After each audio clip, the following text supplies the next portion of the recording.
Welcome everybody to this first industry-specific soft landing workshop.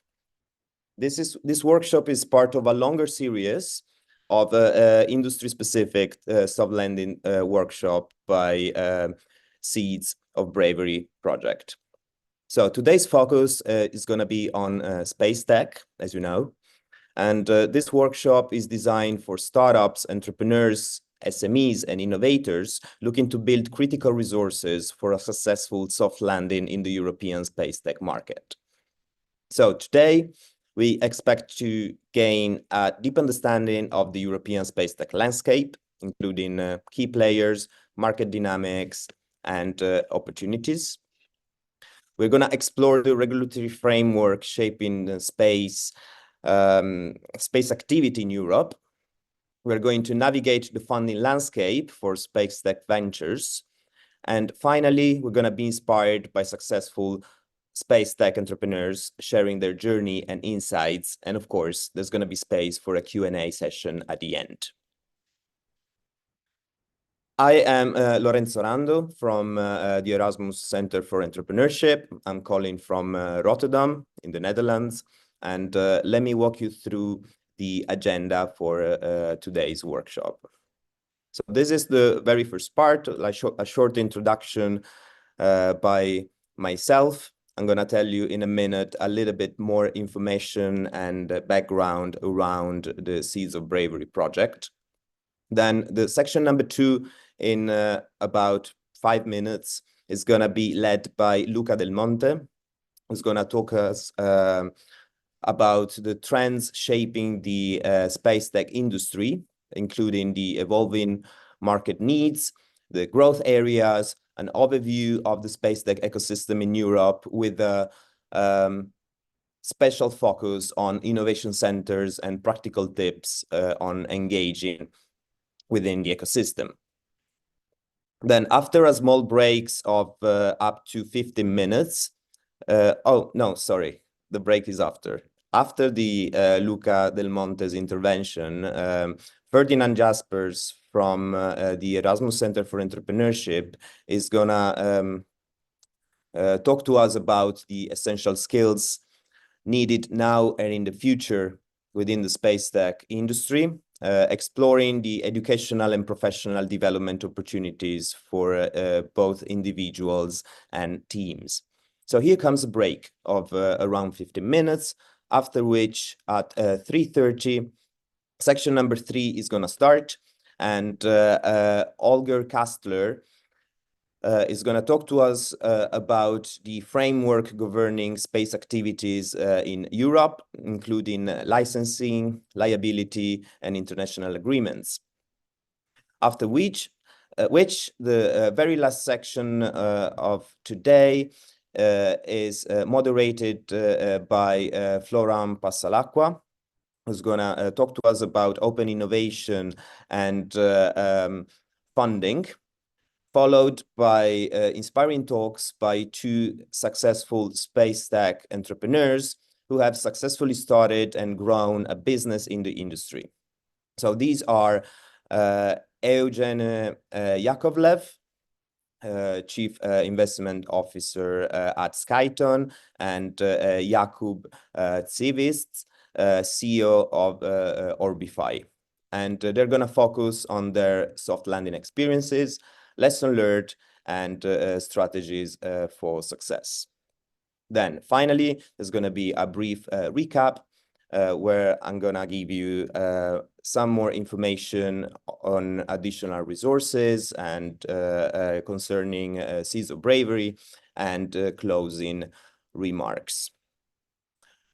And sorry in advance if I mispronounced some names of the speakers, but you know, you can't be fluent in any language. Right, so introduction about Seeds of Bravery. So what Seeds of Bravery is. So it's a 20 million euro project funded by the European Union under the European Innovation Council. And the goal is to support Ukrainian-based tech startups trying to bring them closer to EU. Okay, so the mission of this project is to foster diversity and promote the deep tech industry and stimulate hundreds of Ukrainian-based innovation benefiting end users in Europe, Ukraine, but not only, connecting corporates and governments to the benefit of SMEs and individual customers. The consortium of Seeds of Bravery include several partners across Europe, and these are academic institutions, industry leader, and everyone committed to creating opportunities for innovation and growth. So the financial aids of the program is 12 million in non-refundable grants and across different areas and the different stages of development. So these 12 million are divided in up to 10K of investment for innovation services, up to 25K for entrepreneurship, up to 25K for projects that aim at rebuilding Ukraine. And then talking about deep tech on a different stages of development, whether it's incubation and scale up, there's going to be respectively 25K and 50K grants for startups who meet the criteria. But it's not only about money and finance, it's also about other opportunities that this initiative offers, which is matchmaking with investors, accelerators, and activation within the ecosystem. We have some female entrepreneurship and leadership programs, offer support in the application for European open calls. And of course, as mentioned, talking about deep tech startups is also about business creation, acceleration, and education for innovators. So we, as Erasmus Center for Entrepreneurship, are honored, I could say, to be one of the European partners of this project. Just to spend like a couple of words about Erasmus Center for Entrepreneurship, or ECE, since it's easier and shorter to pronounce. We are the Valorization Expertise Center affiliated with Erasmus University in Rotterdam. And our mission is to empower the next generation of entrepreneurs and change makers through insights, skills, and connection. So as an expertise center, we drive innovation by applying knowledge into the world of practice through research and evidence-based training. And we do that focusing on four main domains, which are future-proof entrepreneurial competencies, inclusive entrepreneurship, scaling, and ecosystem activation. And in doing that, we maximize impact and drive positive change, contributing to the overall entrepreneurship and innovation ecosystem. So now, these are the four areas I just mentioned. So now we're going to dive in the heart of the workshop. And the first section, I don't know why it displays section 2. Oh, yes, because mine was the first section. Is going to be around the space tech ecosystem. So I would like to welcome Luca Del Monte, which, Luca, you can activate your camera. And Luca is head of commercialization department at ESA, so the European Space Agency. So thanks, Luca, again for being with us today. And I will share myself the presentation of Luca. Tell me if you see it. Yeah, we see it. Maybe you can put this in presentation mode. Absolutely. So you just tell me, when you move, when I move from one slide to the other, and we should be good to go. Thank you very much, Lorenzo. Thank you for inviting me. Good afternoon, everyone. My name is Luca Del Monte. I'm the head of the ESA Commercialization Department, so the European Space Agency. I'm talking to you today from Milano, in northern Italy, where it's happening this week, the International Astronautical Congress. So it's really in the heart of this international effort, and I'm very happy to share with you a little bit of information about the European space sector in general, ESA in particular, and maybe also some tips, as Lorenzo was claiming them, to how to engage, how to soft land in Europe. I apologize upfront if you hear some background noise. As you can imagine, I mean, this is a big event, and we have 12,000 participants today, so it may be some noisy at track. Maybe you can go already to the next one. Yes, exactly. And this is just a very pictorial presentation of what the European Space Agency is. Actually, we are an intergovernmental organization with 22 member states. We are not the European Union, but we share with the European Union many member states, but not all of them. For instance, members of ESA are also UK, Switzerland, and Norway, who are notably not member states of the European Union. The agency is active, as you can see from this slide, across the entire spectrum of activities of the space business. So we ranging from science, Earth observation, telecommunication, operation, space launchers, human, robotic exploration, technology navigation, and other services that I will talk to you about today that are more of cross-sectorial nature. The budget of the agency yearly is somewhere between 7 and 8 billions of euros, which are spent mostly in the European ecosystem to grow our capability and the competitiveness of our company. In the next slide, we will talk about a little bit what are the trends that we can observe in the space business.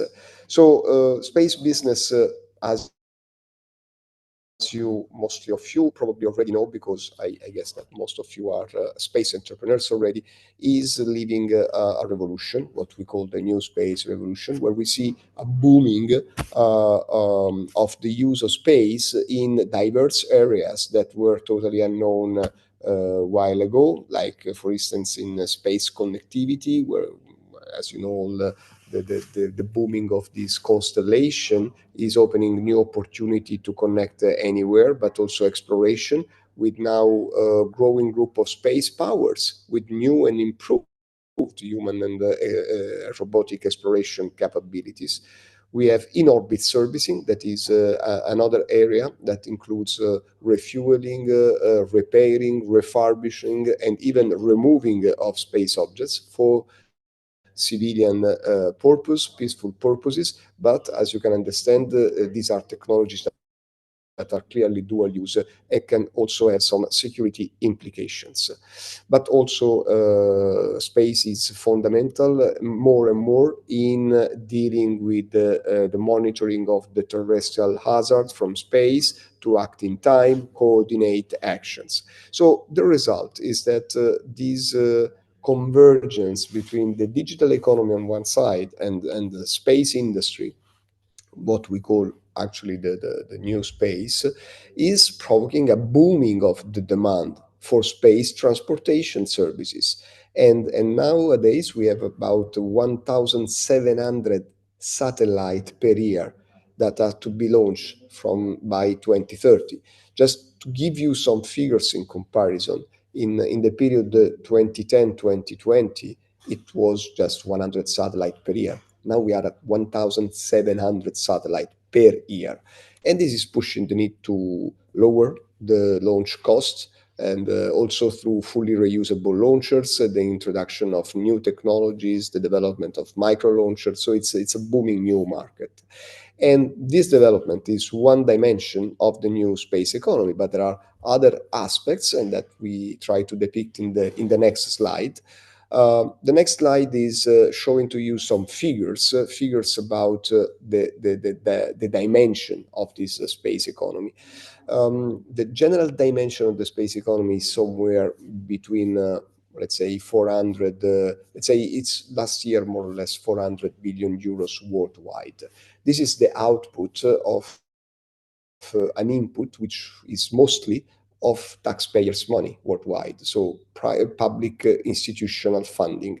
And last year, this peaked to about 108 billions overall, which represents an increase of about 8% with respect to the previous year.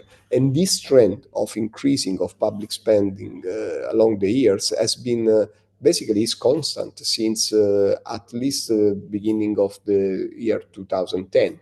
So this also witnessed the fact that public institutions do believe in the power and the potential of space in dealing with crises, natural, geopolitical, but also in boosting the economy with an impact and with this new market that we mentioned briefly in the previous slides. Now, the net result of this movement is that we are attracting private interest and private capitals. So beginning of year 2000, we saw the first investments. This peaked at about 12 billion euros of venture capital and private equities invested in the period of the COVID, actually. So that was the peak. Since then, it has been decreasing a little bit. Also, the geopolitical tension are not helping a lot the sector.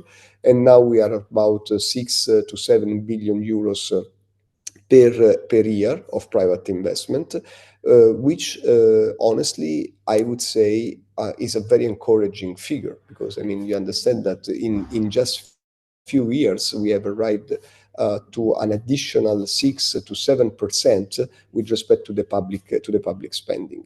So these encouraging figures are even more important if you compare the result and the performance of the venture capital funds investing in space with respect to all the other venture capital funds investing in generic deep tech type of industry. So almost all of them, if not all of them, the general trend is negative in both in the last year and in the average of the past 2 years, with only single exception of space, where both in the average of the last 2 years and last year's showed an increase, even if modest, around 3, 4, 5%. But these are positive results for venture capital funds. So this means that VC starts to understand and believe in the potential of this sector, and we will talk later on in the action that we from the European Space Agency we try also to do to encourage and attract more and more this type of investment.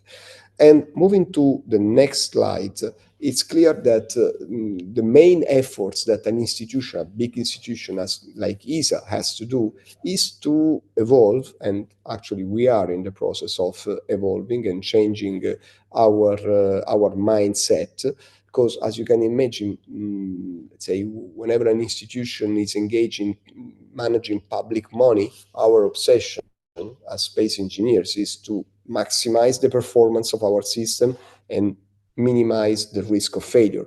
Now, if this is good when you're talking about public money, this is not adapted to the reality of the commercial world, where the parameters, I would say, are completely different, and rather we are talking about return on the investment, time to market, customer satisfactions. So this is why we are now focusing more on innovation, speed, and competitiveness. And on the next slide, you can see also what are the vision that we have for my directorate, my department, focusing on competitiveness, which is the competitiveness of European industry, and also the commercialization. That is means creating a vibrant ecosystem of startup, of innovation, of opportunities that basically brings our sector moving from a purely institutional configuration to an industry which must be competitive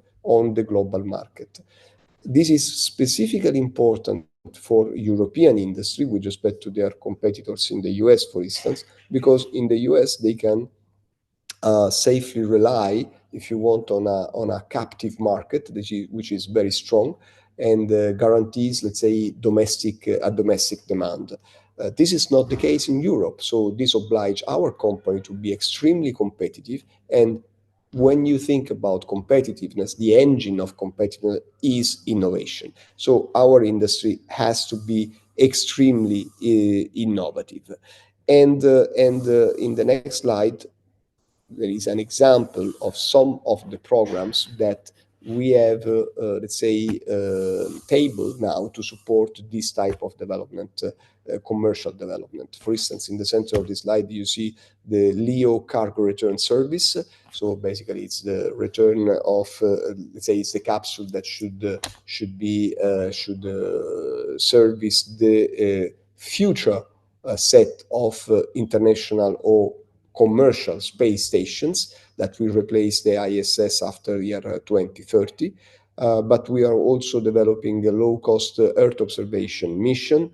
We are simulating the business of Earth observation data by providing a central procurement agency, let's say, of data, of Earth observation data from startups and SME all over Europe for the Copernicus system. But also we are developing new capacity and new capability in orbit. For instance, we are now launching projects to develop cryogenic refueling in orbit, or removal and repair of satellites. So these systems are not innovative just because of their areas and their domain. They are also innovative in the way we run them. We run them with methodologies which are based more or less on the stage gate approach, which is more dynamic, more fast, and leaves more autonomy to industry. So this is one of the criteria that we are adopting, let's say, in the management of more commercially oriented programs. But the programs are important, but in the next slide, we can see a number of commercialization services which my department in particular is providing to the entire ecosystem as an enabler, in the function of the agency as an enabler of growth of the company.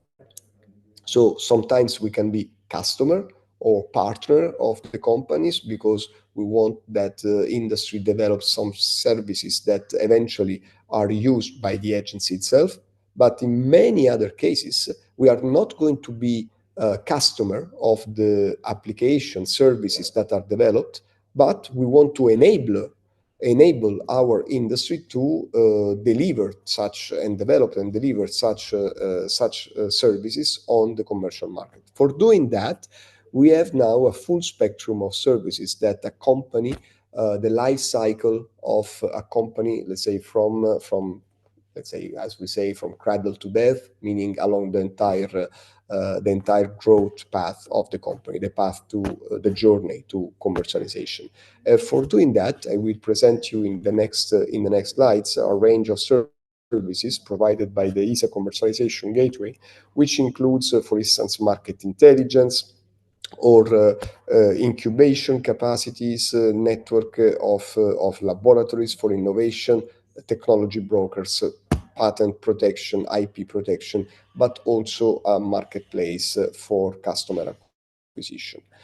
The next slide shows you how we position all this service along the life cycle of the company. You will see a reference to a program called Scale Up program, which means is the framework that we propose to our member states to put their resources, and then we use these resources to finance all these activities that you see depicted in these slides. So the program Scale Up will evolve at the next Ministerial Council. You will not find this name any longer, but the elements that we are funding will certainly remain. So we start at the very early in stage of life of the company by providing services of innovation. For instance, we have a laboratory a network of laboratories that we call PhyLabNet, which we are deploying all over Europe. Nowadays, there are 11 of them scattered all over Europe, each of them focusing on different type of topics, ranging from artificial intelligence for Earth observation, to Arctic, to industrialization, to climate change, and you name. These laboratories are meant to bridge the gap between R&D, research and development on one side, and commercialization on the other. So we bring together industry, academia, ESA, under one roof to provide resources and know-how to quickly explore new commercial ideas. We also provide services to protect intellectual property. We know that is a very delicate and difficult topics that can be also very, very expensive for a startup. So we provide some support in that sense and also guidance. We, by the way, the portfolio of patents of the European Space Agency, which is relatively small compared to the size of the agency, we're talking about some 500 patents, is available for consultation on our website. And if you find on the website of the Commercialization Gateway, and if you find any patent that is of interest for you, we can provide free license of utilization of them. And also, we have technology transfer brokers that can help in spinning off to even non-space sector this type of patents. When we say that we have a technology transfer program, it means that we have even funds for supporting feasibility study, demonstration, and full industrial development. But what we have more is also business incubation. Maybe in the next slide, I can show a map, a distribution of that. This network of BIC is impressive. Is impressive to the point that today we have something like 90 physical center for incubation scattered, as you can see, all over Europe. They are regrouped in about 30 business incubation center.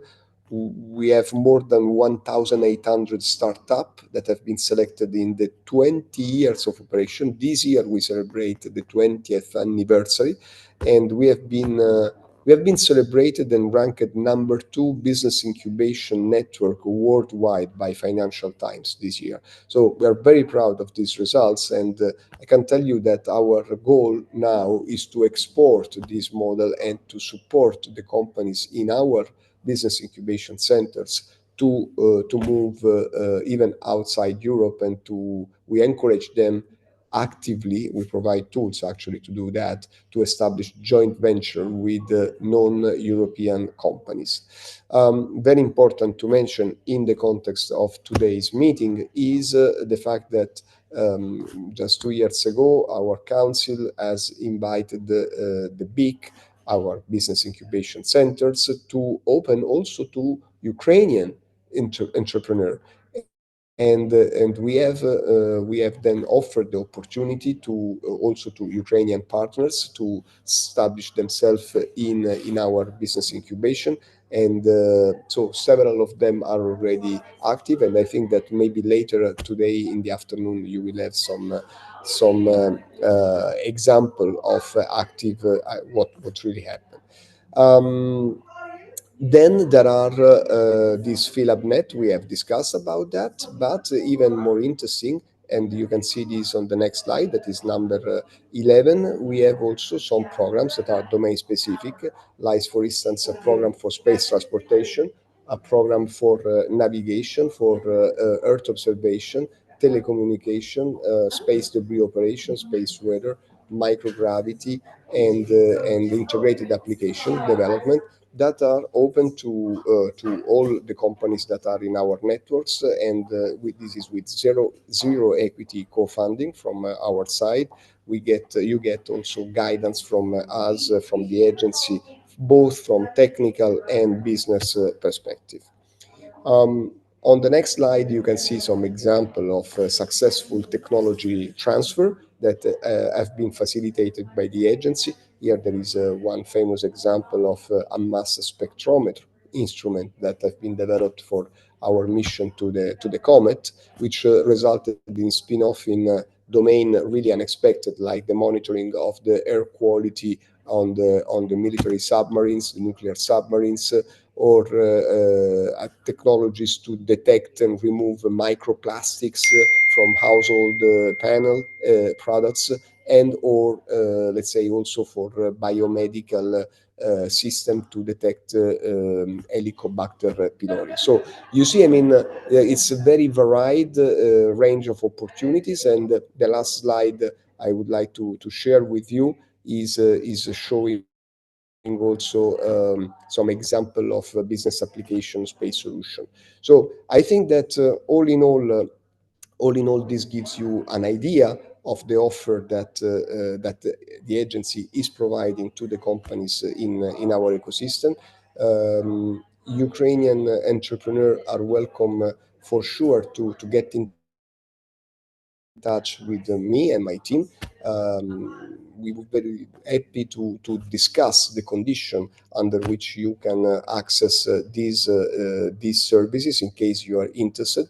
And I can tell you that the moment is particularly favorable, let's say, also to this opening to international partnership and cooperation in this very moment, because the agency has been traditionally inclined to establish international cooperation for the sake of their own program. But in this case, we are now taking steps to develop international cooperation to support the development of our industry. So not just for the sake of our missions, but really for the sake of the ecosystem. And this is always done on a reciprocity type of principle and approach. So this means that we have to discuss with the authorities of the other countries also the condition for a reciprocal type of aid. That is, in the end, we are talking about capacity building. So again, my plea is we are happy to discuss with you. Don't hesitate to get in touch with us, and I'm happy also to take questions in case you may have now.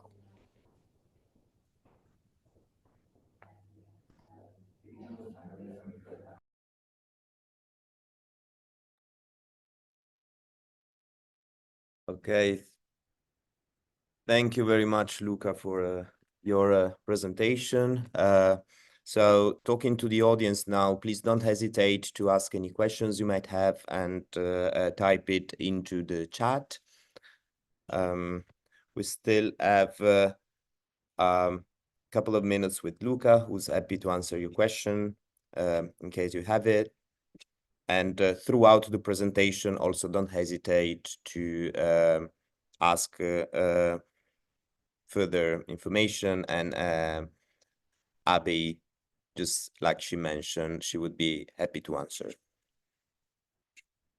But for now, Luca really wants to thank you again, because like it's never enough, to stress the importance of innovation, and also found it super insightful, your overview of the business incubation centers, and the fact that international cooperation is definitely key with this regard to create an activated ecosystem. So thanks again, Luca. My pleasure. Thanks, Lorenzo. Okay, so maybe you can share, like, just to end this section, like how people who are interested in getting in touch can reach out to you. Yes, I mean, the easiest way is just to connect to the ESA commercialization gateway. You can Google this, you would find it immediately. ESA commercialization gateway is the single entry point for this type of activity. So depending on who you are, you will have to identify the type of persona you are. So if you are an entrepreneur, an investor, or an SME, or a wannabe entrepreneur, depending on the path we will show through this website the services that we can provide to you and how to contact each of these. And in any case, even if you don't find easily your way, there is let's say kind of help desk that you can always contact, and will establish a dedicated custom made, if you want, type of advisory in this case.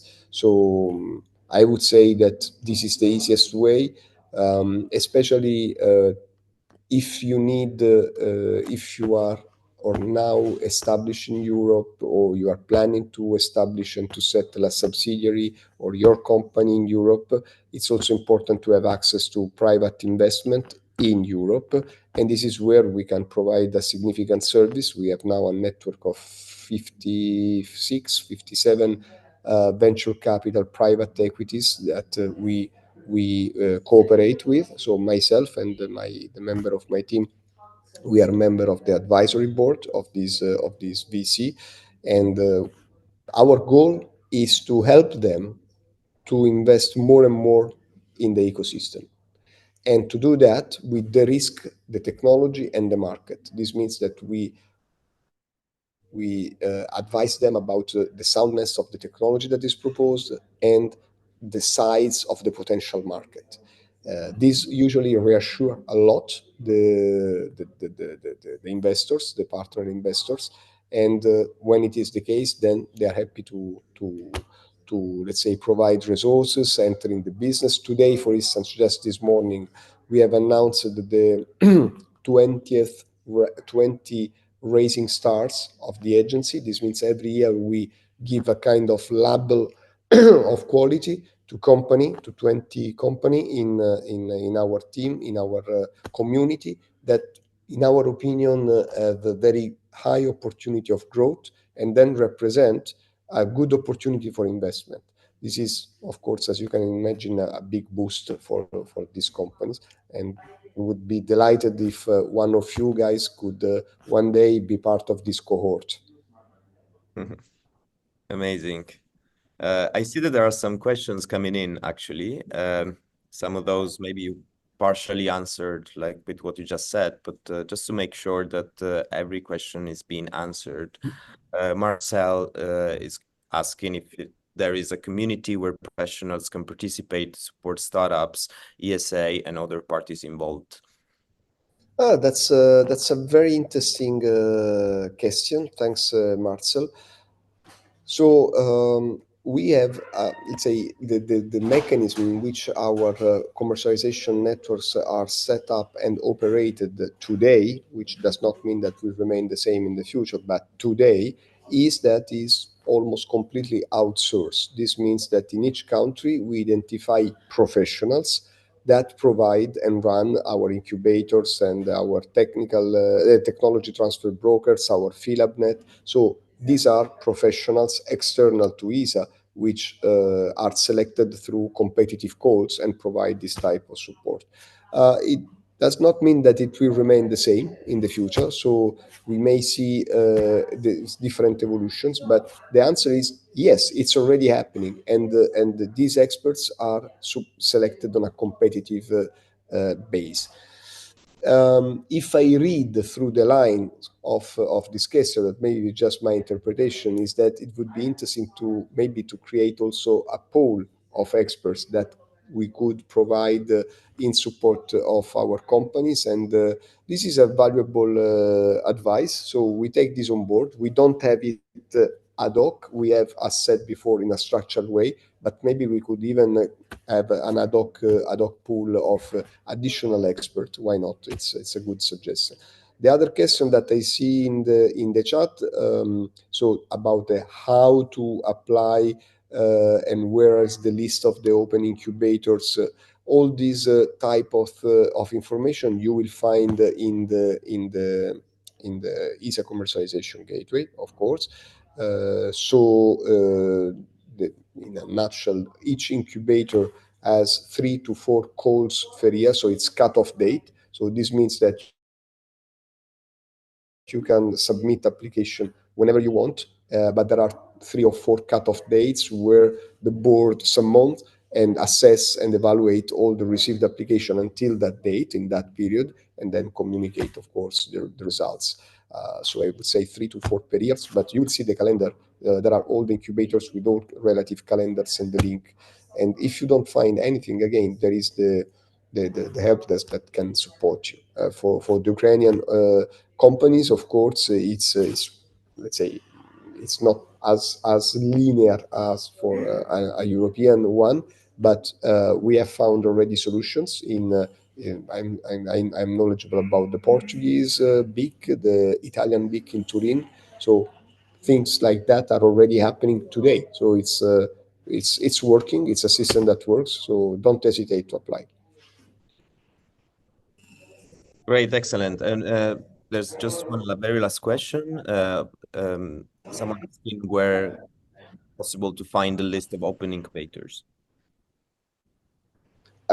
Again, I mean, the commercialization gateway, it's where you will find, and not only just the list, but the list with the calendar for the calls. So you go there and you check. There are, depending on the countries. I mean, if you are a company that is coming from outside Europe, maybe we can discuss also about the specific technology that you want to develop, and then maybe we can orient you to the most adapted type country, because there are some countries which are, let's say, more sensitive to certain technologies, or maybe to the upstream, or other more to the downstream. So we can orient you towards where to apply, and then you have to apply, and this would be decided by a board. Great, excellent. Luca, thank you very much. My pleasure. A pleasure to having you here and share the super valuable insights. Grazie Lorenzo. Ciao. Bye everyone.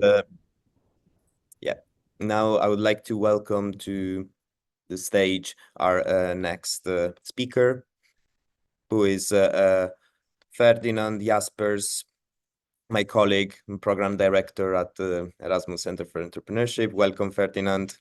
Lorenzo, hi, good to see you. Hi, can you hear me? Loud and clear. Perfect, wonderful. Thanks, Lorenzo, and yeah, happy to be with you all. Happy to also assist you in making your dreams a reality.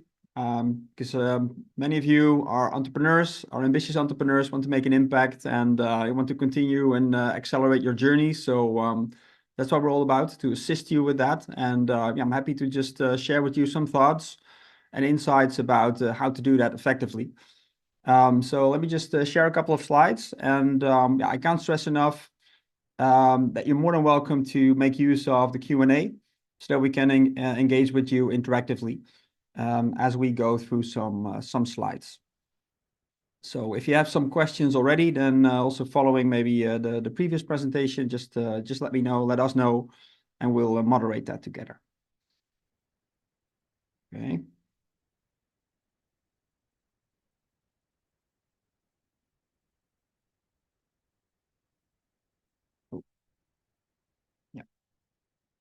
So welcome everybody. My name is Ferdinand Jaspers indeed. Also, like Lorenzo, working at the Erasmus Center for Entrepreneurship, and yeah, this is mostly how we introduce ourselves. A picture that reflects, the scope in which we operate, ranging from startups and scale-ups on the left to large organizations and institutes that we help to accelerate as well, make more entrepreneurial and innovative.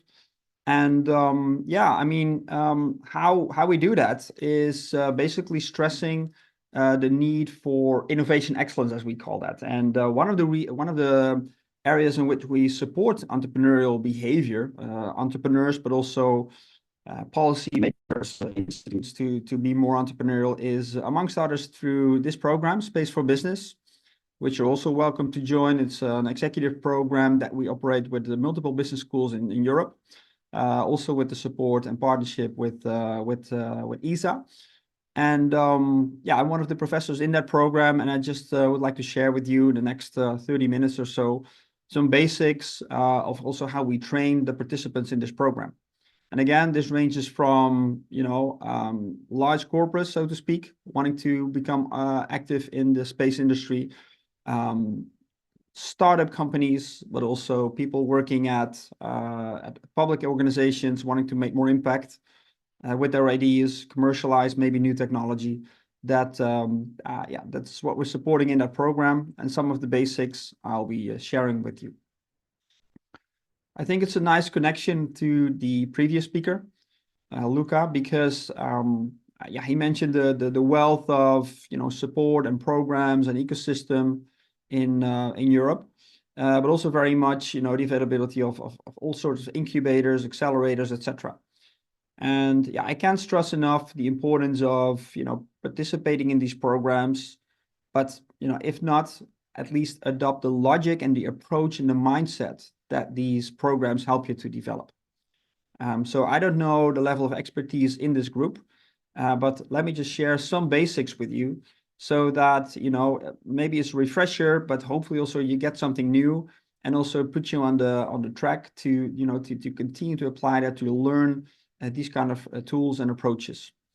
So the first thing I just want to mention is, as I mentioned as part of the introduction, is our quest for helping anybody, startups, corporates, institutes, to be more proficient at innovation, because that's actually what we're doing, doing new stuff, reducing uncertainty, there's complexity, etc.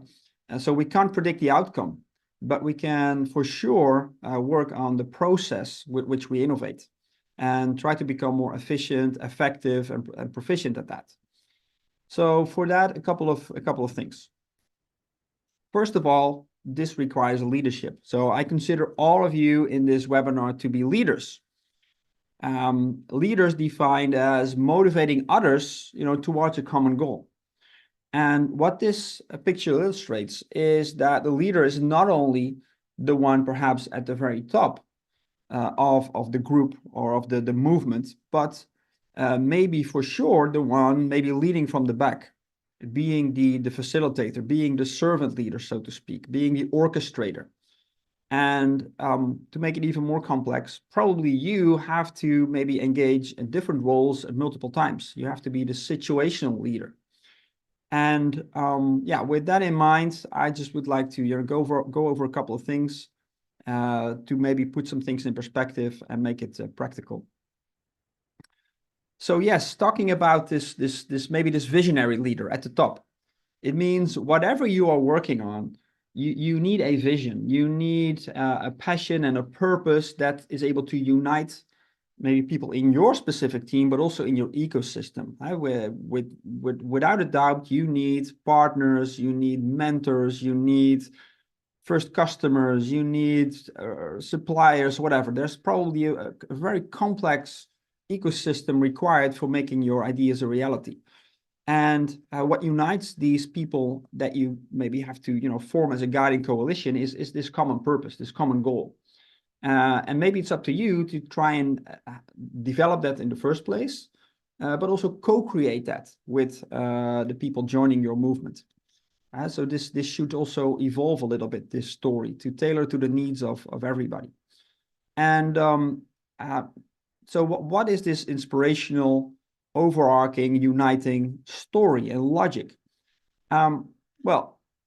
Maybe you are this charismatic leader that has this, a visionary approach, is able to, attract people to your movement just by your presence and your communication style, etc.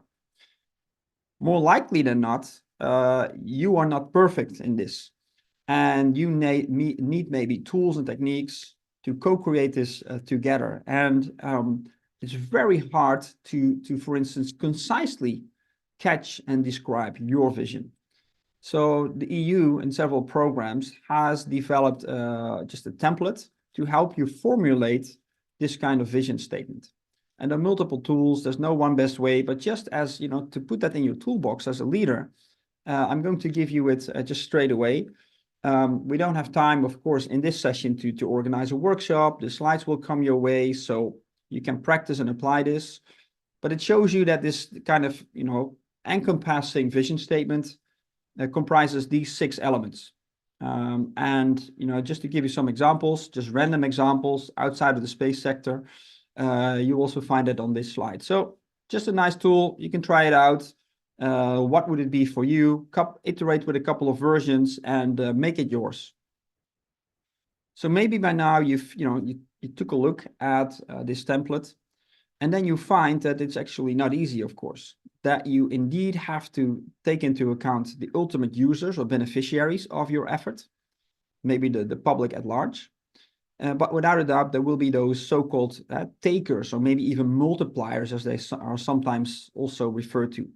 So some intermediary organizations that maybe, or individuals that you are maybe more directly in touch with, but that you really need to, to bring on board in order to have an effect later on eventual users or beneficiaries.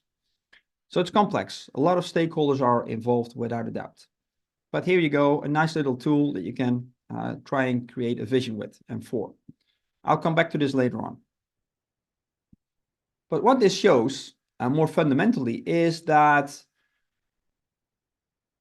we can speak of leadership as being this visionary leader up at the front, with followers who are motivated to follow that person and that person's vision and wisdom. But a tool like this actually is an example of how you can lead from the back. You can develop this one sentence or co-create that with others and bring it to the next level. So you kind of facilitate the group in bringing them together and developing something that unites them. So this is helping you to be this servant leader. And that, I think, is very important to understand that these tools serve that particular purpose. All right. But then maybe this is something that you've seen before, but okay, it's nice leading this chaotic and complex and uncertain and risky process, perhaps. But how to deal with that? Because maybe you have a vision, but how to get there is probably this. Maybe if you're on the go already, then this is what you're experiencing on a daily basis and what you have experienced in the last year or maybe even years. It's chaotic, it's iterative, it's pivoting, as we call that, as a startup company. But again, from a leadership perspective, from a management perspective as well, we can structure this process. And that's what you learn in incubators. That's what you learn in accelerator programs. Or I recommend you to master this approach if you're not in such a program. And that means, first of all, while you maybe have that vision, which you see over here on the right-hand side, what is your logic? How, at high level, are you going to achieve that objective, that impact, that vision in the long term, which you don't fully control ever achieving? I think to help you structure your thinking and also to co-create that with others, I think it's a very basic, a very simplified, outline of reality. What we see here, this so-called template theory of change, which is used more and more for social entrepreneurs, for impact entrepreneurs, for policy evaluations, you name it. And this language of input, activities, output, outcomes, and impact is more and more common. So it's important to, I think, have this language, develop this language, and use it for your benefit. So how does this apply to your case? And how do others see that? Do you have a common perspective on this in your own team, for instance? So that is, I would say, a very useful exercise to begin with, to make some structure in the seeming chaos. Okay. Then back to this chaos, which you still see in the background. I can't stress enough the importance of this picture. So if you would ask me, please condense the entire presentation in one slide, then it would be maybe this. Because it reflects the logic that there is structure to the chaos. And this is indeed what accelerators help you with. So indeed, you probably need cash, you probably need money, you probably need investments at some point, maybe now you feel, and you're probably right. I just would like to challenge you that maybe that is not so much the issue, the lack of money for you to make progress. I would argue that wherever you are in your journeys, and just to be a little bit provocative, there is probably something that you can do and can achieve without a lot of investments right here, right now. There is probably as you can see reflected on the left-hand side in this picture, the bottom left, the smallest red dot, a small step with limited spending, which you can execute to learn as much as possible with that step. And only later on, maybe you need some more expensive steps to step up your learning, to bring it to the next level. But I would almost argue that almost always there's plenty of opportunities for you to learn, to make progress without, you know, the need for cash in the short term. So then what am I talking about? I'm talking about exactly what you're doing now. You're in this meeting, you, for instance, meet everybody here. You met Luca just now, you got an overview. So you now have a better picture of the ecosystem, of who to maybe approach, of what to do, what to investigate next. So these are actually small learning steps already. Then you will talk to people, you will go to a conference, you will have a virtual coffee perhaps. So you will get to know stakeholders more and more in detail. And that I think is vital, to do that in a systematic way. So for instance, from the program that I just talked about, the Space for Business program, this is one of the slides from our partner university. I think something similar is also what Luca mentioned. It just shows you the complexity and the diversity of the space, the new space ecosystem. And you have to figure out what is the relevant ecosystem for you, which actors, but also not just organizations, but also individuals within that. Who are the key people? Or maybe who are maybe some early adopters?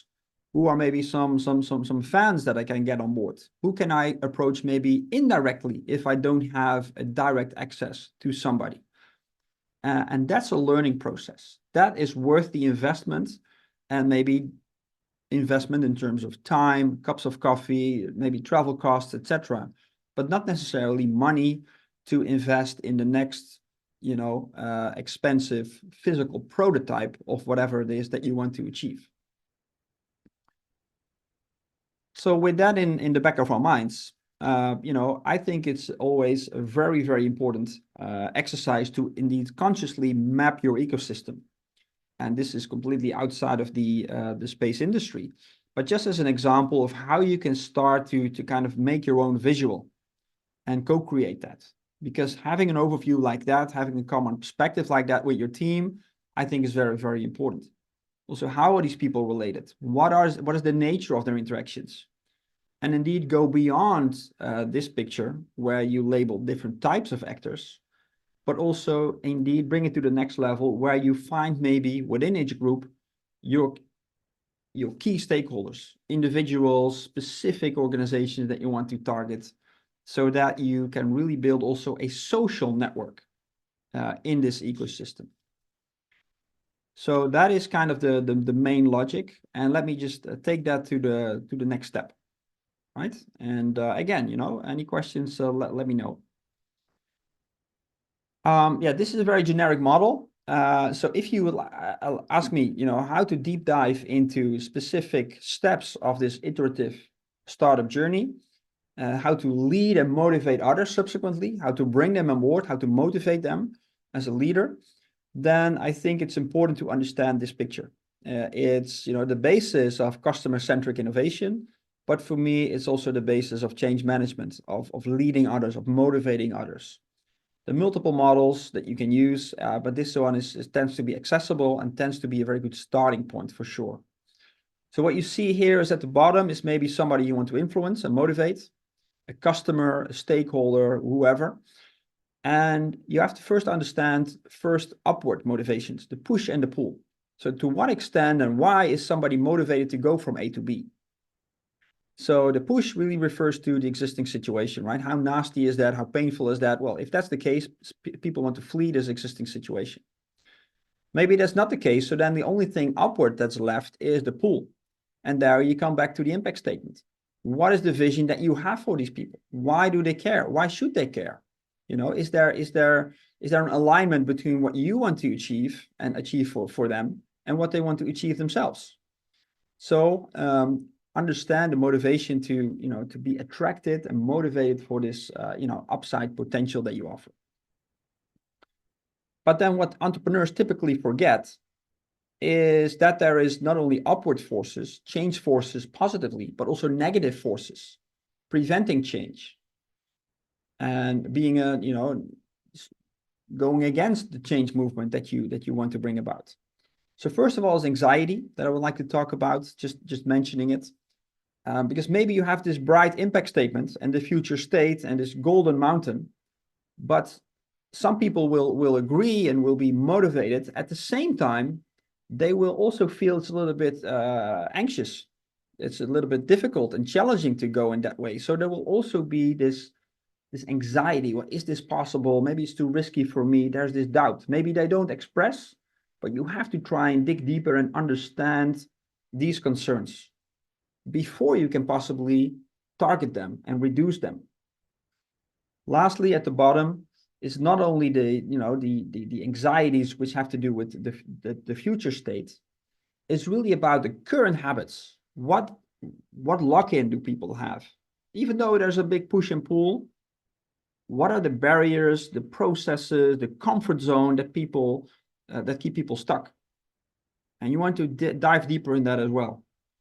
So what I mean is, please don't pitch, please don't sell, but listen, learn, try to dig deeper to see and find and learn what truly motivates people. Make your assumptions there, try and test that, and use that as a basis for selecting people to join your movement. Be targeted in what you offer to people, and then I hope that you'll be better able to join and build a coalition. Okay. If there are any questions about this model, just let me know. But just wanted to share this with you, since for me this is one of the most key models in any incubator program. If you don't master this, then I think you're not explicitly aware of the assumptions that you're making, of who you're working with and why and what motivates them. So with that, I would like to bring it back to this. So indeed, we have the golden mountain again at the top, as I mentioned, and yeah, this push really has to do with possibly people being on a burning platform on the bottom left. So that's definitely a big push away from the present state. Okay. So to wrap it up, I think what it all comes down to is this: if you're a leader, you have to make decisions, and these decisions you can make them on your gut feel. You can make them based on your confidence and your passion and your beliefs. But at the same time, especially as your movement progresses, I think it's also important with your team to be explicit of what your focus is and how you want to achieve this next step in your learning journey, in your search journey. And there, I think this is a very common vocabulary, a common model to apply. And yeah, I have some more things to say about that in the last couple of minutes, but let's check the question that's coming in. Yeah, okay, I will come back to that. I saw a question, I'll come back to that later on. Thank you. Let them come because we have some minutes left for a final Q&A. So let me then just, before we address some questions, let me then just show the following. Is that if you look into let's say the practice, the literature for practitioners, you here in this call, then you have some practical tools that assist you with this process. And this is one that's freely available. But I hardly see organizations or startups really use this explicitly. And now as a academic and an academic center, I can't stress enough the fact that we know from research is that the more systematically you use this tool, the more likely it is that you'll be successful. Also, the more likely it is that you will iterate and pivot as well your idea so that it has a better fit with the needs of your customers and stakeholders. Because you always have a little bit, of course, the difficulty of letting go of your idea, changing it on the go, because it hurts, I can imagine. But still, you have to have a process that, allows you to make decisions based on the insights that are based on data. And you will never, ever achieve 100% certainty. But I hope that this process will help you to be more effective as a team, to be more effective at decision making. Because if you complete this, then, you know, in this iterative process, you will not only upfront design a test, but you will also at a certain milestone, maybe 2 weeks from now or 3 weeks from now, or later on, maybe, you know, a sprint takes, an experiment takes months, you will have a learning moment, a reflection moment. Because very often entrepreneurs are very, very poor at having a moment of reflection, looking back, seeing what you've learned and what is the next decision. So I think also this is also a point where I can come back to a question from somebody in the audience about also the previous model, how to apply this model, this previous model. Well, that's exactly what I would recommend, is to combine it with this. So what are your assumptions about the push, the pull, the anxiety and habits of a key stakeholder? And then your experiment typically in the beginning is talk to somebody, observe somebody, do not sell, do not pitch, but listen, ask questions, ask follow-up questions, and let that be a test of your initial ideas about what motivates that person. And I think as a result, you'll be a better leader. You'll be more effectively able to have that person join your movement. So that, I think, is my high-level first response to the question that came in. Thank you. So then to wrap it up, let me give you some examples, because maybe it's not always easy to apply these models. So I'm going to give you an example, and maybe it's a little bit too much text, but the slides will be there. This is just a random example, still high level, of, you know, how to use it when you're testing problem solution fit. You probably have a solution or a product or a proposition in mind, but there's always a solution to a problem, a customer problem. And you want to have, you know, before you build something, you want to have some evidence that it gets some attention, that it gets some traction, that you can motivate people to do something if you have a call to action, as we call it. And yeah, this is just a stupid example of maybe of how to do that. But the logic applies, I would say, to any experiment that you can think of. Because you only have to look at the bottom, the fourth step. This better be a very smart, as we call it, goal. And the point is this: very often, you know, of course, on the one hand, we want you to aim for impact and this golden mountain, but at the same time, if you run individual short-term experiments, we want you to understand and decide for yourself what is the barrier that you have to be able to pass. So then it's about the minimum goal that you have to pass in the short term. In the long term, you want to have a big, hairy, audacious goal. In the short term, a very smart but meaningful, low threshold that you have to constantly try and pass. Okay, so don't make it too difficult for yourself, but be conscious in what that is for you. Okay, well, we have just 1 or 2 more minutes left, so please let the questions come in. Just as a small next step, I have the exact same model, but then bringing it back to the impact statement. There's always going to be a stakeholder in your vicinity that you want to motivate and influence. That's the essence of leader. And so probably you want to, you know, for instance, but more likely than not, create more pull for this person. Okay. And just as a stupid example, bringing it back to the first tool that I gave you, well, why not print it out or use this slide and have a co-creation session with that stakeholder to see, you know, what jointly motivates you or motivates the stakeholder. What do they consider to be an attractive future state? So then I think, you know, you can decide, you know, what you want to measure. But again, you know, letting it result in a very smart KPI, so to speak. It's something like this at the bottom of the slide. Okay, that truly is the behavioral evidence that you've changed something, that you made an impact. Because it's very easy for people to say, yeah, I like it, but then it doesn't change their behavior. It doesn't change their motivation. They are not part of your movement. They're not truly committed. So what is your call to action? So yeah, to wrap it up, let me address one more question, or at least, you know, for now, and then let's see what the moderators think. But we have a break, I believe. So one step back, question came in about the previous slide, how to determine the success of an A/B test. Well, I think I can't answer it, but I just give you an example on this slide at the bottom, which is a example of how to evaluate that. Okay, and my question to you would be, what is success for you and why?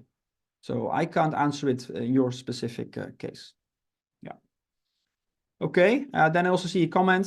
So thanks for that, Marianne, for sharing with me in the Q&A that this is something that you needed as a team. So I hope that applies to the entire group. Thank you so much, and good luck with your journeys. So Lorenzo, back to you. Thank you very much, Ferdinand. Thank you. Super valuable.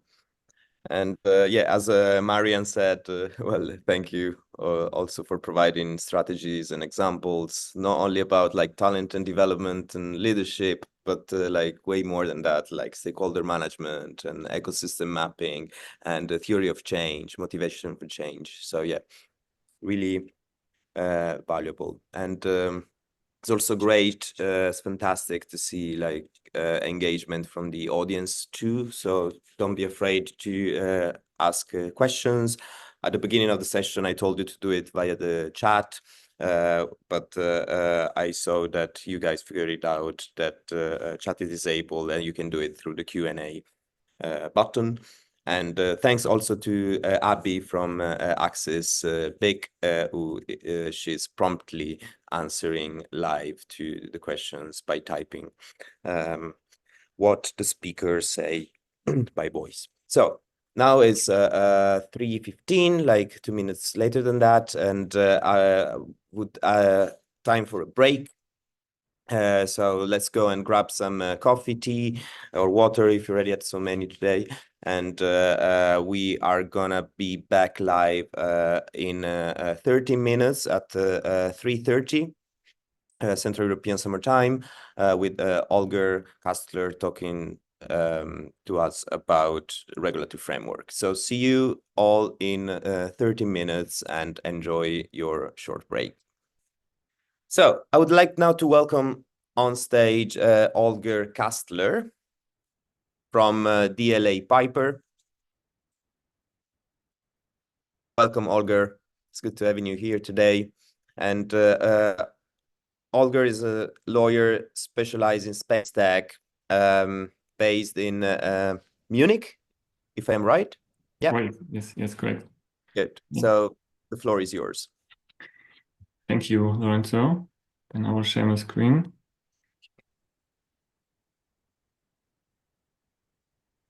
I think you need to stop screen sharing. Yeah, just done. Okay. Okay, great.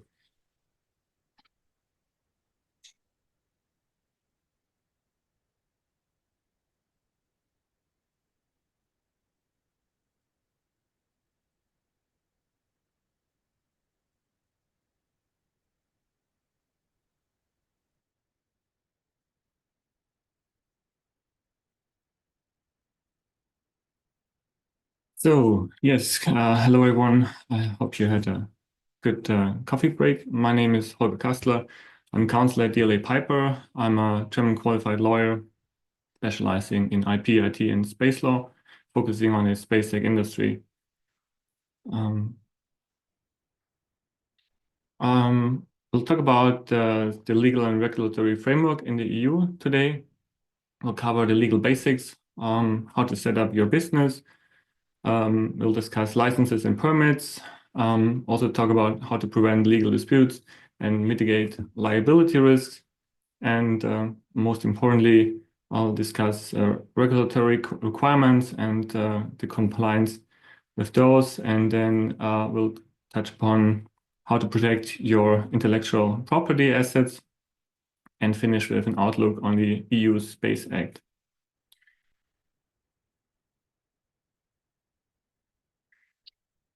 One word about DLA. DLA Piper, if you don't know our firm, DLA Piper is a multi-jurisdictional law firm with offices in most key locations. We have over 90 offices in over 40 jurisdictions.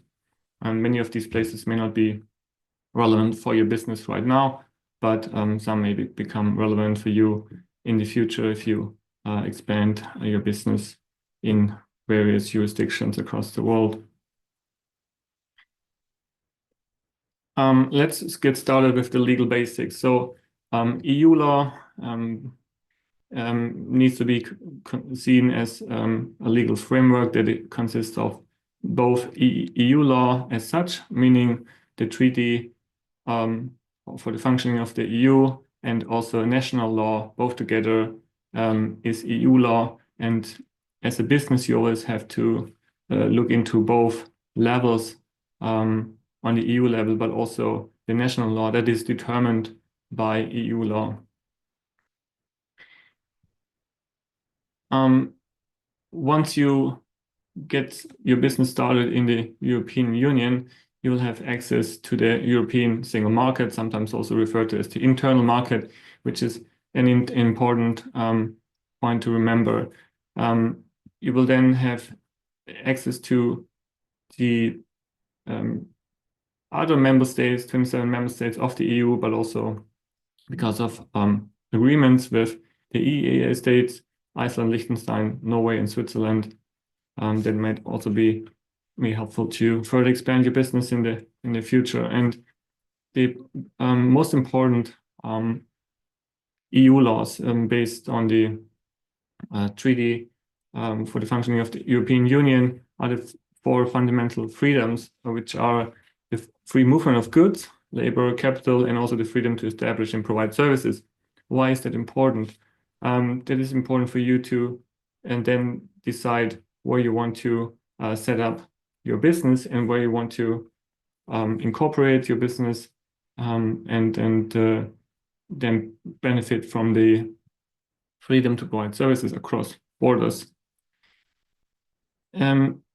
Equally important, in the EU, it's important to understand that there are harmonized rules that span across all the EU member states, and that are non-harmonized rules that are typically national laws in the EU member states, but also other EU laws that are less important or considered less important.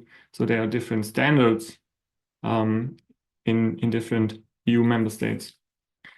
The harmonized rules can be in EU regulations or EU acts. These are directly applicable in the member states, but also directly applied to your business and your venture. And EU directives require implementation into national law. Some of these can set minimum standards, and some can be fully harmonizing. That means that there's one level playing field across all the EU member states. And that's not always the case. In fact, most directives more set a minimum standard and leave a discretion for the member states to implement a higher standard of protection. So when we talk about space laws and initiatives in the EU, there hasn't been much in the last decades, but there are a few important initiatives and regulations and directives that came up in the last few years. One is the regulation for the Union Space Program and the establishment of the European Union Agency for the Space Program.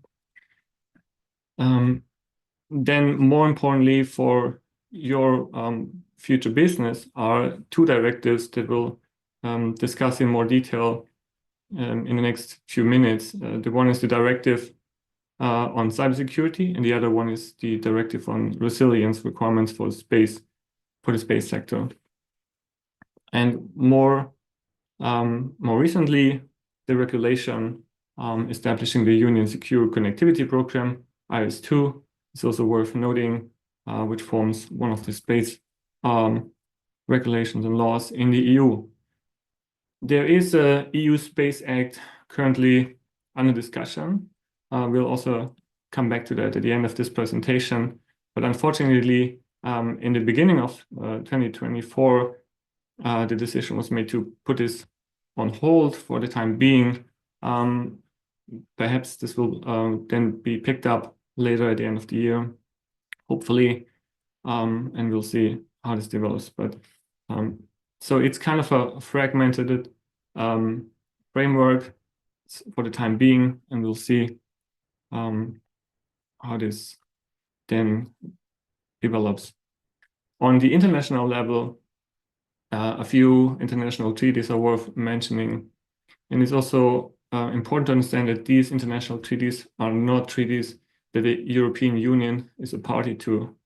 While the EU is a legal entity, it's not party to these international space treaties, the UN treaties, but most EU member states are parties to these treaties. And the 5 most important ones: the Outer Space Treaty, the Rescue Agreement on 4U, more importantly, the Liability Convention, and also the Registration Convention and the Moon Agreement, worth keeping in mind. And then there are a few other international laws that are called soft law here because they're not directly applicable or binding. They're more principles, but it's good to have these in mind as well because they will have an effect on future lawmaking. Lastly, it's also important to understand that the EU and ESA are 2 separate legal entities, but there is a cooperation agreement, one of the earlier ones from 2004, and recently, earlier this year, an agreement on the security and exchange of classified information. Let's have a quick look at the Outer Space Treaty because this will become relevant to any space tech business operating in the EU at some point. Among all the principles listed in the treaty and the goals, two aspects are worth being aware of, and they also relate to the Liability Convention, which includes a bit more details on that. So these states decided to be liable to each other for damages caused by their space objects or the space objects that are launched into space, either by governmental or non-governmental entities.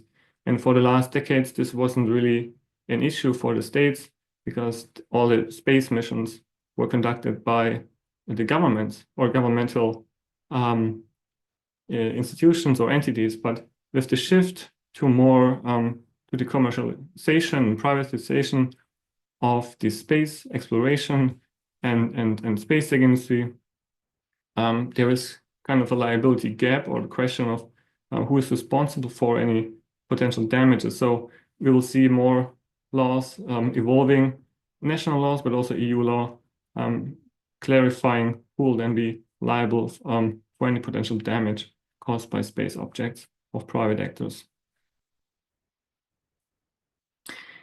So if you want to set up your business in the EU, as I mentioned earlier, there are the 4 fundamental freedoms that you can benefit from, namely the freedom to establish and provide services. And you can pick any country that you want in the EU and incorporate your business. In Germany, typically, there would be a limited liability company or a GmbH, or if you want to start as a solo entrepreneur, you can start with a UG and further then expand and once you get some funding, change the legal form of your company. And this depends on the national law, where you want to start your company, and it's worth considering the different options in different member states. Let's move on to licenses and permits. In an overview, there are 2 different types of licenses and permits to consider when first setting up your business. There's a general business and corporate license typically required in any European member state. The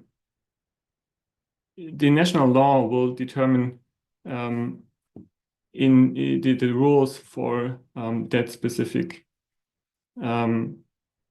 license and permit, and then there is, on a second level, a business or product specific license. This depends on your specific business model. If, for instance, you want to start a telecommunication service, internet over satellite or something, you need a telecom license. If you want to launch a space object into space, you need to get a license for that. And for probably all space tech businesses, one thing to consider is export control authorizations. We'll also discuss this in a few minutes. That's an important regulation in the EU to keep in mind. Also, if you want to use or operate in an AI system, be it as a software model or within a robot, then the AI Act may also become relevant to your business model, and you need to then obtain a specific license. Security concepts and security requirements are also important for nearly every space tech business. So we'll also discuss this in a minute. Before we do so, let's have a quick look how to prevent legal disputes and mitigate liability risks. The foundation of this pyramid is the compliance with regulatory requirements. And this is to make sure you don't have to pay any fines or penalties, and that you fully comply with the law that the lawmaker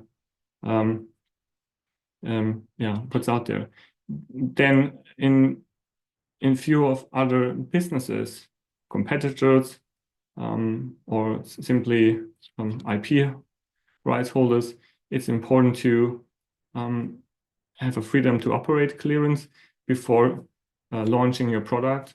It's also important to have a sufficient license and IP assignments if you depend on third-party IP, intellectual property, and if you are working with in the IT part of this space tech business, then you also want to ensure open source software compliance and establish your own OSS policy.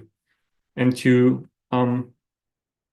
further use and commercialize and monetize the IP and the work results that you create as part of your business, it's also worth looking and establishing an IP and trade secret strategy. But let's start now with the base, the foundation of this pyramid. Let's start with the compliance with regulatory requirements, because this really is very important for every business. So here you'll see there are general regulatory requirements that apply to any type of business, and it is competition law. This is because the European Union is based on the principle of free and open competition. So there are competition law requirements both in the primary laws, the treaties of the EU, and in other European laws. And then for any tech business, there are export control laws, data protection laws like the GDPR, data laws recently, and also AI laws I mentioned. And then the more specific it gets for space tech companies, there are more specific cybersecurity and resilience requirements. For the space sector, there are specific requirements for space-based telecommunication, for instance, requirements for launches and end of life of space assets. And this may or may not be then bundled together in a European Space Act. So let's move on to the general regulatory requirements, competition law in the European Union. So Article 101 and 102 of the treaty prohibited certain non-competitive agreements and concerted practices between businesses, for instance, non-compete clauses. They also prohibit abuse of dominant positions, and this is something that you may not be thinking about in the very beginning when you start your business. But if you take a different view and look at other big tech players with a dominant position in the market, then you may also benefit from their technology and know-how, or let's say patents, by asking them a license to their patents, for instance, if they're standard essential patents that you need to build upon your own product or business model. So that company then may be required to license that patent based on fair, reasonable, and non-discriminatory license terms. And this, again, is to keep an open and free competition in the single European market. Then when moving on and dealing with other business partners, you also need to be aware of certain clauses in agreements that are prohibited, again, to avoid non-competition. And coming back to the export control regulation that I briefly touched upon in the beginning, this really is an important regulation to keep in mind. It deals with the control of the export, also technical assistance, and transfer of so-called dual-use items. Dual-use items are items which can be used for both civil and military purposes. That's why there is an authorization requirement. That is, so you need to apply for this authorization if you have a dual-use item that you may want to export. And a few examples of dual-use items include space launch vehicles, spacecraft, buses, payloads, and other equipment, also terrestrial equipment, even sensors and lasers, and important to notice also software and other technology. And software export is not only done by physically shipping a hard drive with software across the border, but it's also it triggers also the export when software is put on a cloud space and then downloaded in another country. So if your business deals with software, this is also something to keep in mind. Why? Because the risk, as you see on the right-hand side, it can be substantial fines, even to criminal prosecution if there's a repeated offense, and obviously you will also be denied future export authorizations, and you suffer reputational and other damages. Moving on to cybersecurity and resilience laws, this is important to understand that there are cybersecurity requirements for businesses that have an annual turnover of more than 10 million and at least 50 employees. So that might not be something that you are concerned with at this point in time if you're just starting your venture, but at some point it also may become relevant to you. The Network and Information Security Directive, or NIS2 directive, states obligations for space tech companies and other tech companies to have a secure network and IT system.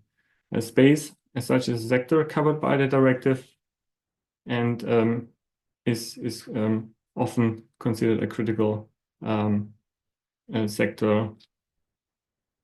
Again, the risk of non-compliance are substantial fines, even a personal liability of the management. So if you're the managing director, you may be directly liable, and your company may also suffer from reputational damages and civil liabilities. Together with the Cybersecurity Directive, the European Union established the directive on the resilience of critical entities. That's basically the counterpart for ground-based infrastructure that is owned, managed, and operated by companies in the EU to support space-based services. There are requirements for hardening the infrastructure, but also protect against attacks either from other companies or foreign governments or entities or even natural disasters. And then GDPR is not something new anymore, but also something to keep in mind, not only because of the substantial fines that you may have heard of, but also because it's always a high reputational damage for your business if you don't comply with the GDPR. And to the extent your space tech venture is a data-driven business model, then you may also want to look into the Data Act, which regulates access to product data and related service data of connected products. Space is not a separate sector within the Data Act because the Data Act has a very broad scope of application.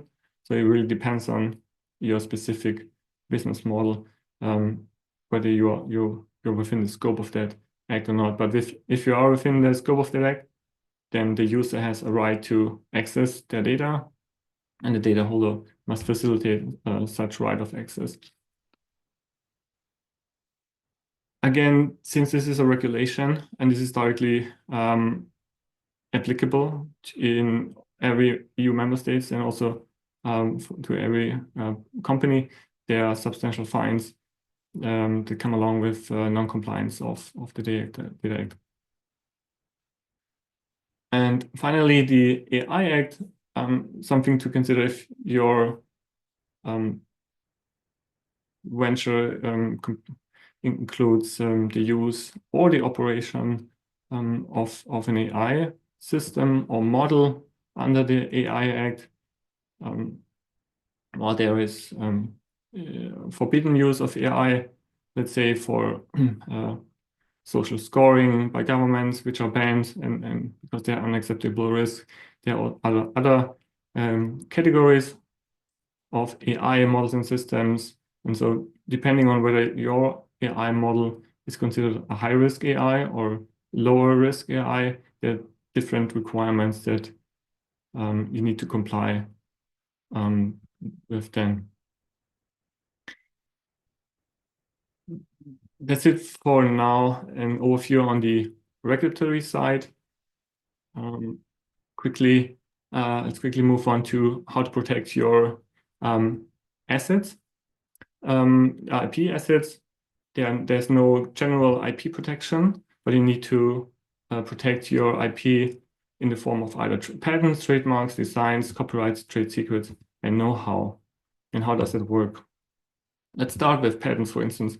Patents are inventions, technical inventions that are novel and have an inventive step. And for that, you need to file a patent application, typically with the help of a patent attorney. That's not a lawyer, that's a technically skilled person that knows who knows how to write a patent application. You need to then pay fees for the application, and then once the patent is granted, you get an exclusive right to that invention for up to 20 years. But the application fees also increase year by year. Similarly, you can protect designs, which then protect not the technical side of the invention, but more the shape and the character of the design. Again, you need to file an application and pay fees, and you can obtain a protection for 25 years. For all businesses, even if you don't have technology in form of patent or designs or know-how, it's important to think about how to protect your brand, how to establish a brand, because this will help lift off your business. And there are better and worse examples of brands. And the first step is filing a trademark application. You need, again, to pay fees for that.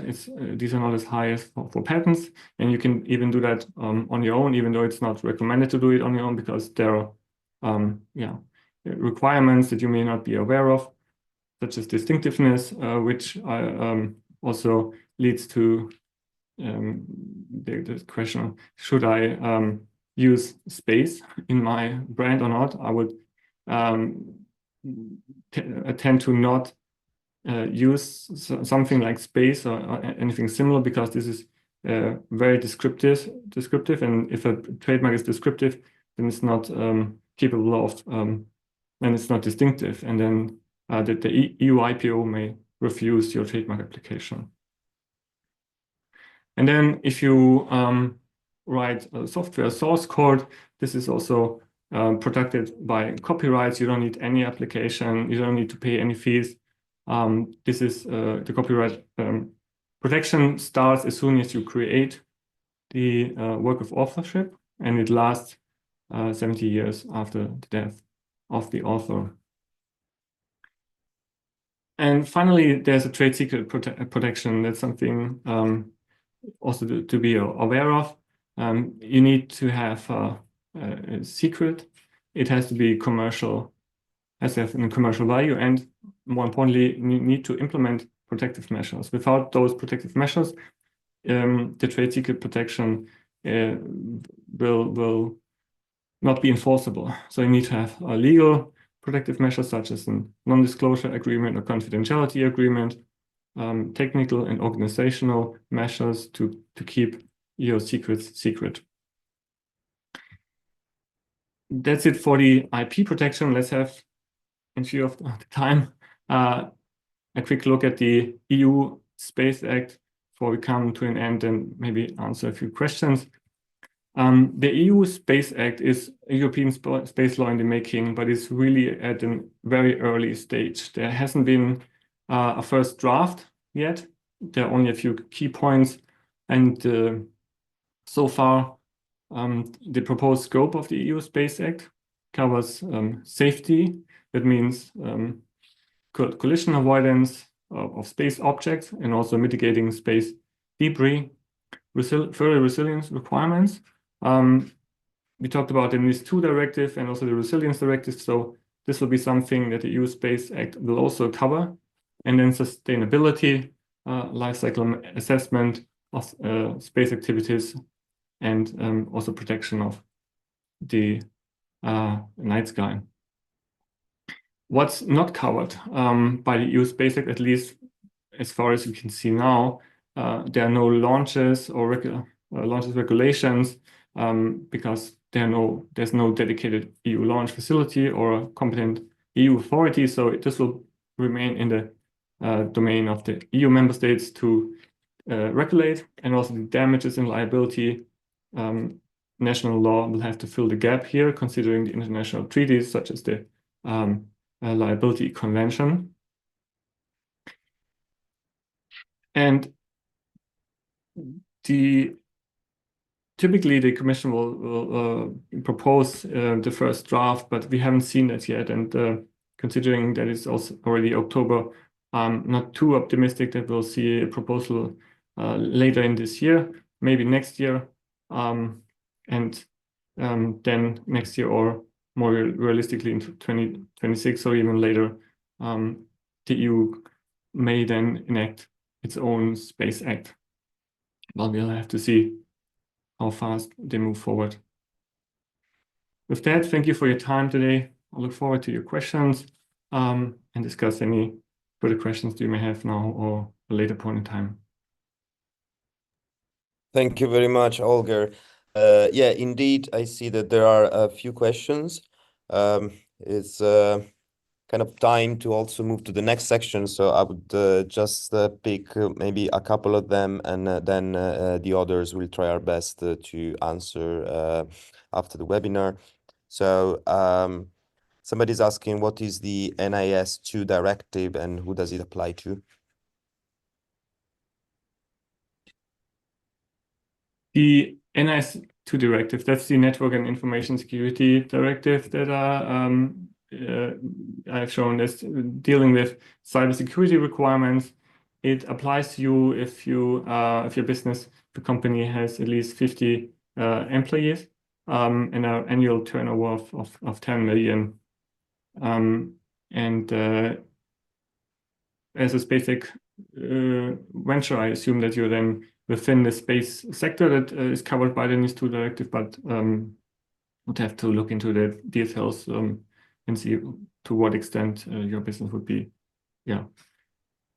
covered. Yeah. Okay. Thank you very much. Definitely answers the question. Then, do you consider technical data as a dual use item as well? Well, it depends on the technical data. What does it mean, technical data? I mean, if the technical data relates to something that can be used for different purposes, then yes. Data as such can be neutral, but it depends on really the data.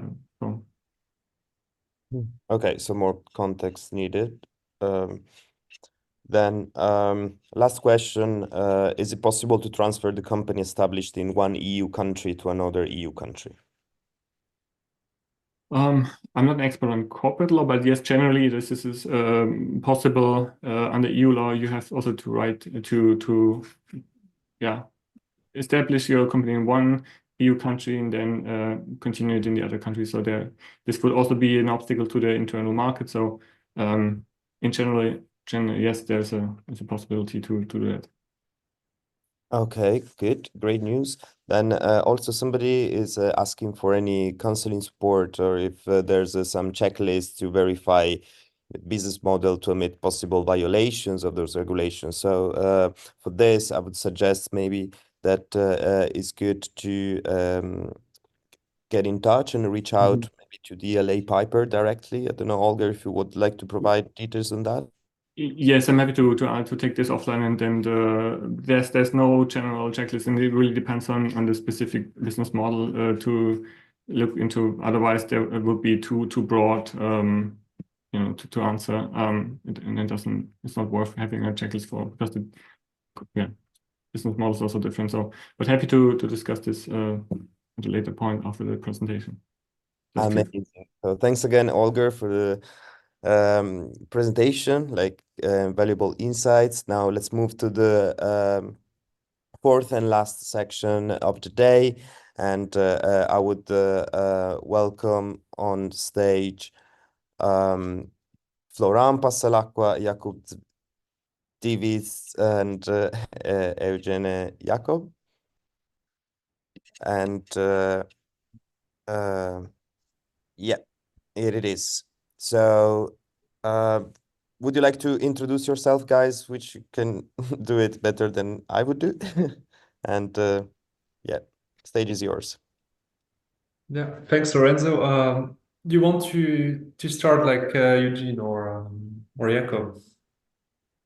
Sure. Hello, good afternoon. My name is Jakub Dziwisz. I'm a founder and CEO of Orbify, platform that transforms satellite imagery into environmental intelligence information, data that helps our customers to plan their net zero operations, sustainable operations with regards to BCM, carbon offset markets, with regards to carbon emissions, with regards to also EUDR regulation, and a couple of other things. But I guess we are not here to discuss Orbify at length, but rather to speak about entrepreneurship. So let me stop my pitch here and hand it to Eugene. Yeah, thank you, Jakub. My name is Eugene Yakovlev. I am Chief Investment Officer in Skyton. It's a Ukrainian-born company that grow from startup to international business. Now we have a facility in Kyiv, in Slovakia. We have offices in Munich, and we got a lot of experience how to develop high-tech business in a very difficult environment. Now, I mean, it's a war in Ukraine, and how to transfer business from Ukraine to Europe in this condition. Also, my background, it's a space business. More than 8 years I spent in space business. I managed investment portfolio in Nosphere Ventures, and I also contribute for developing satellite manufacturing company, Dragonfly Aerospace, where we started business from startup, and year ago, we launched a satellite into space. Yes, and I agree with Jakob that it's not more about companies; it's more about our experience and our experience in developing businesses and entrepreneurship. Thank you. Thank you, Eugene, Jakob. And indeed, so it's all about experience sharing. So if you have any questions in the chat, feel free to drop them anytime. And it's really about asking these two amazing entrepreneurs that are with us today these questions. On my side, so I'm Florent. I'm working at Verhart. It's an engineering and consulting company in Belgium. And so it's funny because we met Eugene and Jakob in different program and events that I was involved in. I'm also involved, the main program is Cassini. So it's the space entrepreneurship program from the EUSPA, the European Space Agency for space program. And I'm involved a lot in supporting startups, open innovation, startup acceleration.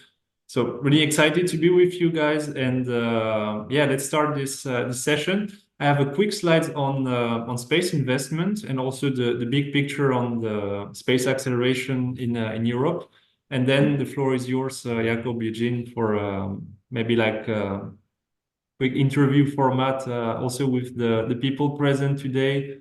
Feel free to ask questions. So let me share my slides. All right. Perfect. Can you see it? Yeah? All good? Okay, so let's start quickly with the funding landscape. So these are numbers taken from Seraphim. So Seraphim is one of the leading, I think, space investment fund in the world. So they did lots of great investment in the space industry. They have this space index where they published every quarter the numbers. So it's really useful information. So also maybe I will drop later the link in the chat. If you're interested, you can follow them. They're really providing great information. And if you look at the numbers, so very quickly, you can see there is obviously lots of investments in North America. It's really a key market in terms of space investments. However, maybe before talking about investment, looking at the number of deals, you can see Europe is also quite high. And the same level in this third quarter with Asia. So it's basically the three key markets, Asia, Europe, and North America. And what's interesting also for you is lots of, in terms of deals, it's mostly seeds, which makes sense. It's more early stage, and Series A.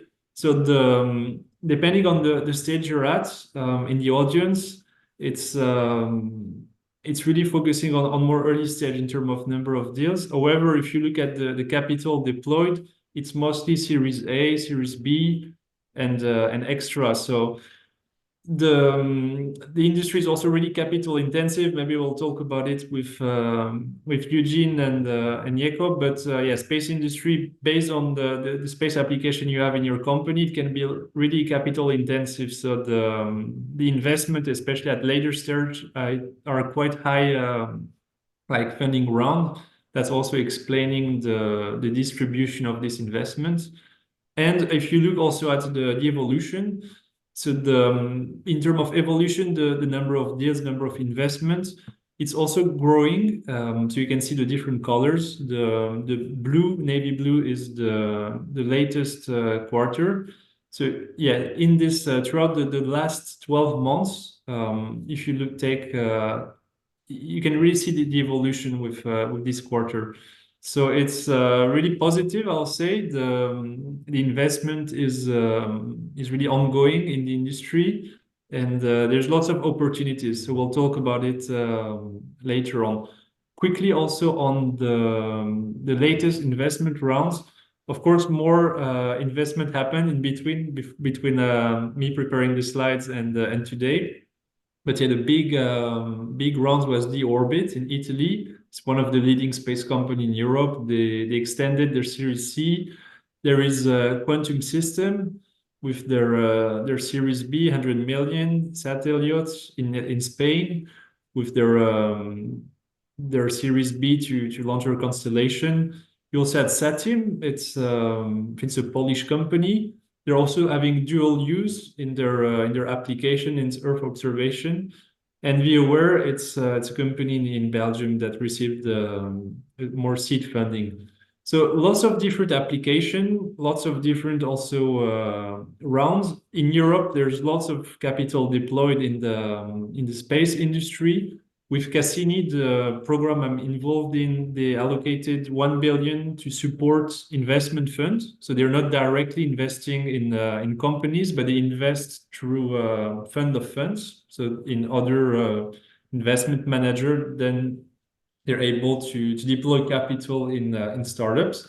And speaking of this investment manager, what's also interesting to look also on the market is the new funds that are announced or that are closing. For example, Airbus Ventures, they raised also they closed their new fund with 155 million allocated to space and deep tech.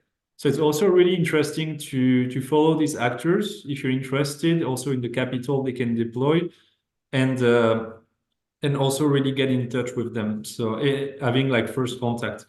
So that's really giving you an overview. Lots of application, as you can see in these companies. They're all doing different things. Some with quantum technology, some with dual use application. So it's really broad in terms of technology and what you can have in the industry. And there is plenty of application upstream, downstream, lots of different segments in the space industry. So it's a really broad market, and really like this moment, it's a really interesting market to be in, and lots of opportunities. Speaking of opportunities, and I will close on that, and then I'll leave the floor to Eugene and Jakub.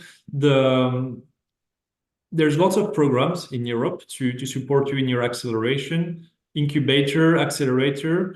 So for me, I'm managing the business accelerator of Cassini. It's EU Space Program Accelerator. You have lots of different program as well. So the ESA big, it's more early stage oriented. Cassini is for a little bit more mature company. You have Space Founders, lots of national program as well. I was talking about Seraphim. It's they also have their own space accelerator. Yesterday, they announced their new batch. You have Techstar, Amazon Web Services, lots of different programs with different, also, let's say, scope in their selection. I think you're also eligible to lots of these programs as well. So if you have questions, I won't have time now to explain everything in detail, but also happy to help you in that. And all these actors are really here to support you in your entrepreneurial journey. So it's you should also benefit from it. So definitely, I will recommend going in one of these acceleration programs. And probably I'm missing some of them, but it's also interesting for you in terms of network to also meet other entrepreneurs in that way. Yeah, sorry, Florent, if I interrupt, but I see that there are already some questions coming in, and one is direct to you. So before we move to Jakub and Eugene to share their story, then Florent, what factors are driving the increase in space tech investment globally, according to you and your experience, and how might this trend evolve in the next few years, do you think? Interesting question. Eugene, you're also in investment, so you can support me on that. But no, I'll say lots of application, especially in the future with the economy. If you look at all the application it can have, I don't know if you saw this weekend also with SpaceX, the Starship. I mean, there's lots of application you can have with technology is in the real economy, and investment keep growing, and in the future I think it will grow even more. I don't know, Eugene, what you think, also other factors or? Yeah. No, first of all, when we are talking about space business, we should understand that circle of this business much longer than traditional businesses, because when you create a new idea, it will be implemented to the market probably in 5 years, etc. It means all space entrepreneurs should be somehow visionaries, and you should have a clear understanding how your absolutely modern new product will change traditional approaches of doing something, analyzing something, distributing something, etc. And follow this example with Starship. Now we see some first results of these businesses, but if we think about later time, for example, 5 years ago or 10 years ago, it's absolutely disruptive idea, by the way. And I believe probably most of the people who heard it, they will never believe in it. In this case, if you are talking about business, you should understand what new values you will bring to the market. And no, I would like to continue develop this idea with Starship, because in space we move few big steps, affordability of space, because when space started to be commercial, it's open market to commercial rockets. It was very expensive, but already commercial. Then also SpaceX decreased their price per kilo, because they allowed to deliver with pricing around $5,000–6,000 per kilo. Starship make it even more lower. It's now, if you calculate per kilo, it will be probably up to 1,000. Yes, and particular pricing, decreasing the price of affordability of space. It's a business, but approach how it will be, it's a vision. Yeah. Let's continue, Eugene, now that we started, and then Jakub can explain later his view on it. I have lots of questions for you in the audience. If you have any questions, feel free to drop in the chat. To stay on what you were saying about SpaceX and this, let's say, scalability of the solution they have, and taking your example, speaking of Skyton. So I know you opened recently a factory in I think it was Slovakia, right? Yeah.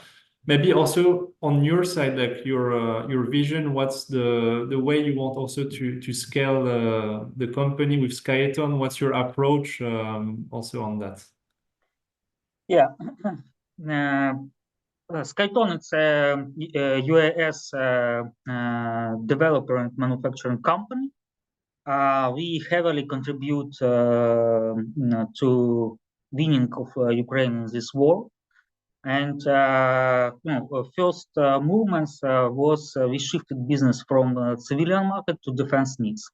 And after Russian invasion in Ukraine, we implemented more than 400 features to our product before we will achieve readiness of technology that satisfy our end users for defense needs. And now probably we best in the class in a small UAV class. It's a 25 kilograms, 3-meter wingspan. Yes, and based on our achievements and efficiency in Ukraine, we receive very lot incoming clients from different markets, international markets.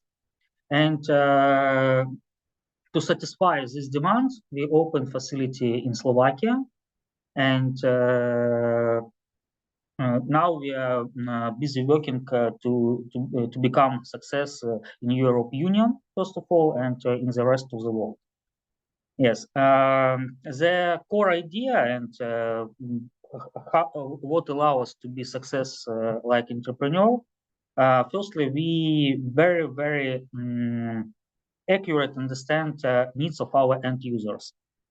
I think in high-tech businesses, especially where we do sales like business to government, sometimes this process is very complicated. But on another hand, we should think about end users who will use our product. Because when we adopt our technology to defense needs, we understood that even specific emotional environment influence on our product. And we should adopt our technology to even this unrelated, on another hand, specifics of using our product. Yes, and when we have very good product and we clearly understand end users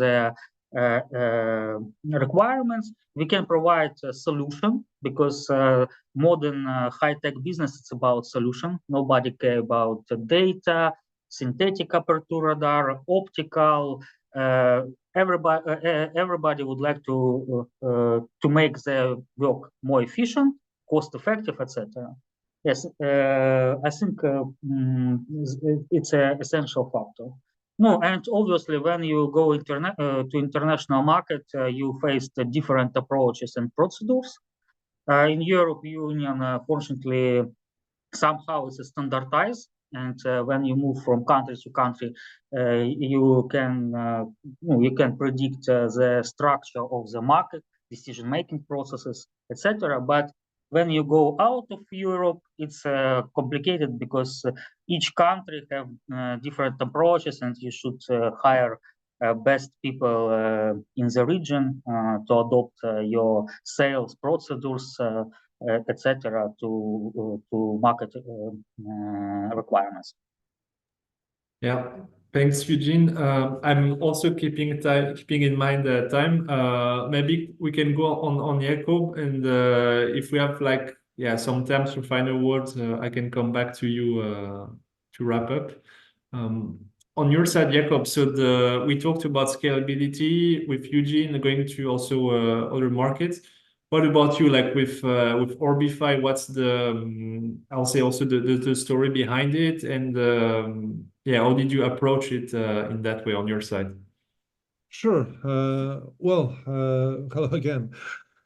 So I guess for me the starting point was realization that there is this immense potential, over 1,000 satellites orbiting the Earth and collecting terabytes of data every minute, right? The potential of Earth observation that we are completely neglecting. We are not tapping into this potential due to lack of tooling, due to lack of expertise, because processing satellite imagery is difficult, right? And we don't have the right tools for this.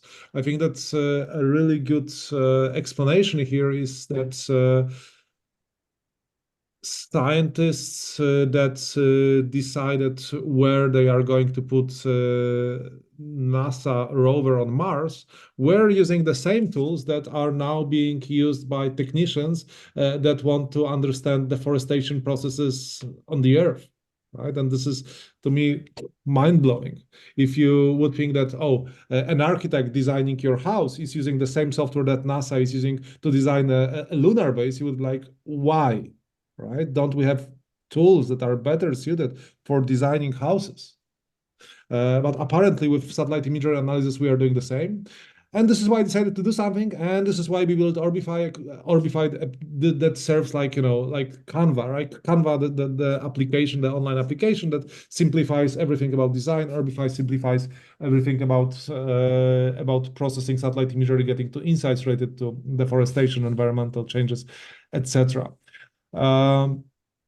This was the starting point, but actually, maybe I can quickly share my screen with you.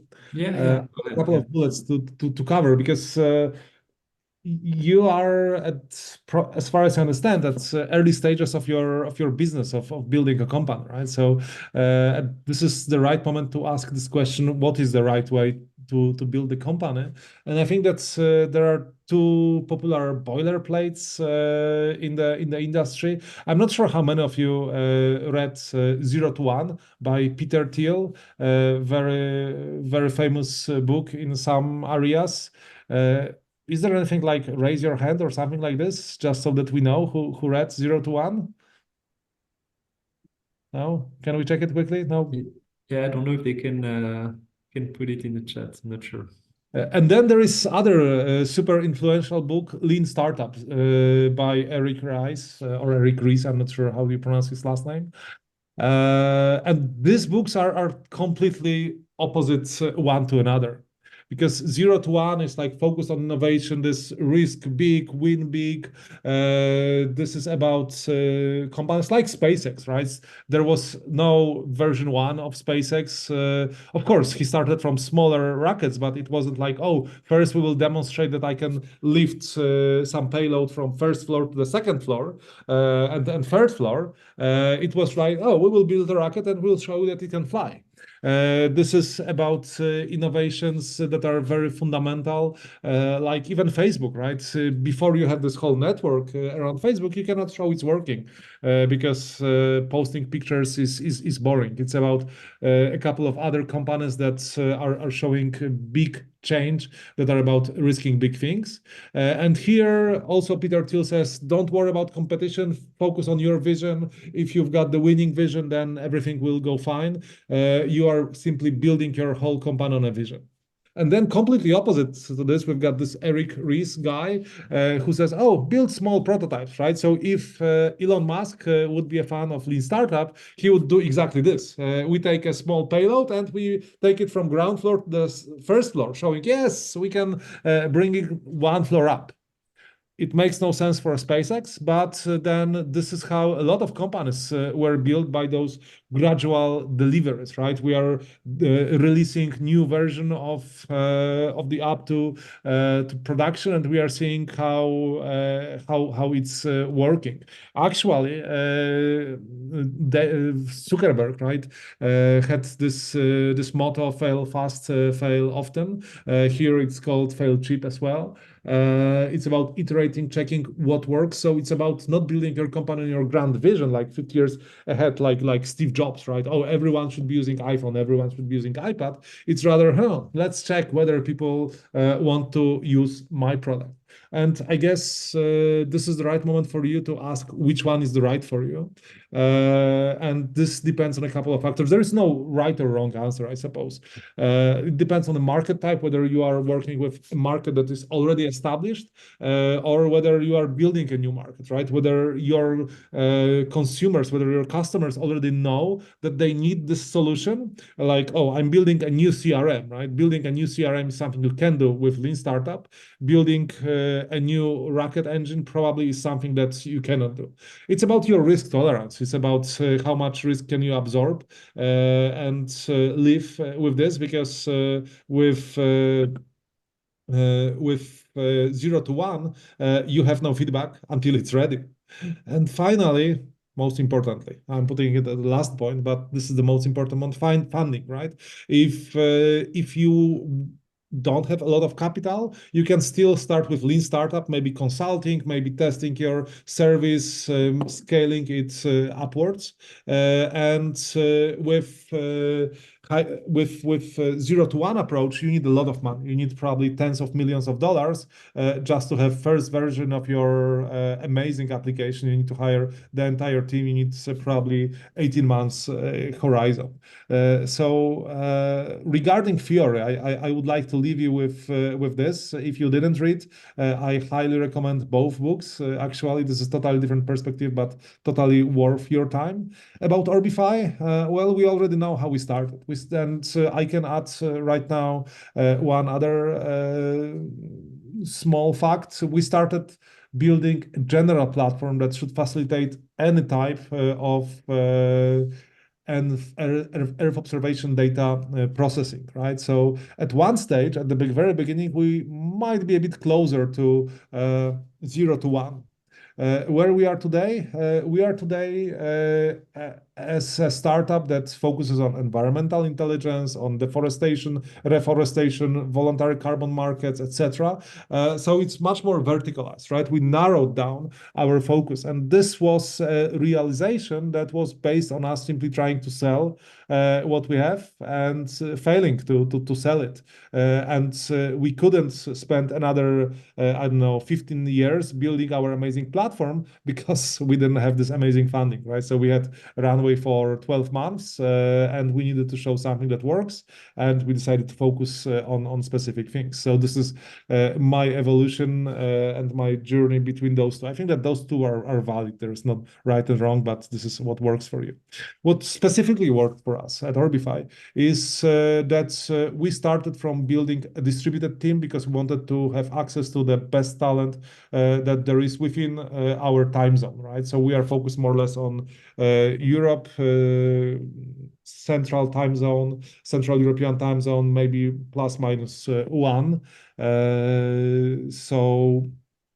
From UK to Greece, this is where we've got people, and this is something that I highly recommend, building distributed team. This gives you access to talented people. You are not confined to those that are living in Krakow, right? I'm living in Krakow. Diversity. This is something that brings you also broad perspective, right? This is something that is enabled by this distributed team. Diversity means that on our team we've got people of different minorities, etc., from different countries, and they have their own perspective, right? We in Poland have one way of looking at world. I'm trying to think global, but the way I was raised is the other thing, right? You living in Ukraine, you living in other European countries also have your focus. You think that certain things are important. For example, very big thing in Poland 2 weeks ago was a flood we had, right? We had really horrible, terrible flood. But how many of you know about it? Probably not many, right? Because this is not like a worldwide disaster. This is just one of the things that comes with diversity, that you are not paying a lot of attention to, like in the greater scheme of things, small things like a flood that destroyed a couple of villages and a couple of smaller cities.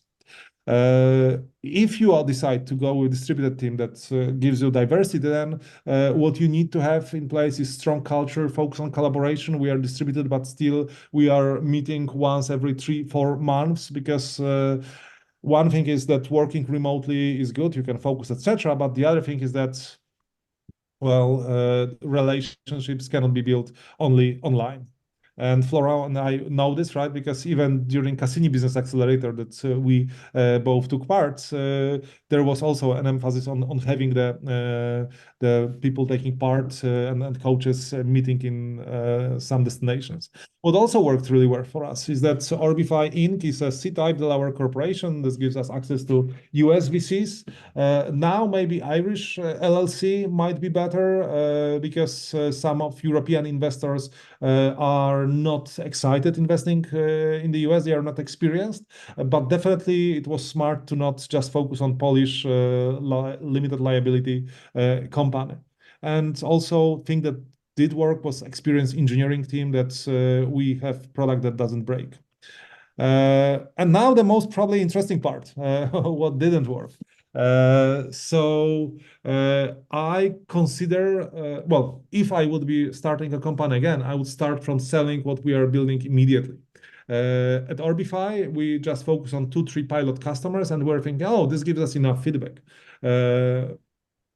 What we experienced, what we realized, that those 2-3 specific customers were very specific, and the feedback was very specific. We built a product that is geared towards 2 or 3, maybe 30 customers worldwide. We cannot build something that will grow to a unicorn stage. So this is why we decided to change our focus, narrow down to specific niche, so that we can build something that is easier to adopt. Too big vision, right? So this general platform, instead of building something that is focused on specific use cases, this is something that I would do differently. And I still think that Orbify can become this general platform, but it's rather adding vertical after vertical, not starting to serve the whole market from day one. And then there are many people that will tell you that you shouldn't hire anyone for sales early. And actually, I highly, to a large extent, I agree with this. You as the founding team, you as the founder should be selling, you should be out there, because if you are not, then you don't know what's not working, whether it's this product way, maybe this is customer targeting, maybe this is the pitch that they are giving, maybe the salesperson is not right, maybe the salesperson doesn't understand what you are selling. If you are the one selling, then, well, you understand, hopefully you understand what you are building. You understand immediately the feedback. You can much quicker internalize, you can much quicker iterate over what you are building. It doesn't mean probably that you shouldn't hire anyone for your sales team, but you should be the main salesperson. You may have some people that help you with research, lead generation, initial outreach, maybe yes. But when it comes to actual selling, you should be the one on the first calls. And this is something that we didn't do in the beginning. And this is something I would do differently. So I hope that I managed to fit within the time frame. Yeah, thanks a lot, Jakub. And no, it's really lots of nice tips. It was also in the questions I was checking as well, like sharing feedback on the experience. Maybe Eugene, on your side, like, do you have any advice for aspiring entrepreneurs, or on your side, like tips you want to share based on your experience? Yeah. No, I absolutely agree that from day one, when you started business, you should think about how to sell it. And you should create something that that can resolve some problem or help your potential customers, and try to sell it. Because I have seen there are a lot companies, and especially in space business, you can burn some enormous amount of money, and at the end understood that you don't have client, and it's very frustrated for the team, because you started to implement pivot of business, and it sometimes change motivation for people, etc., and it's a crisis for company.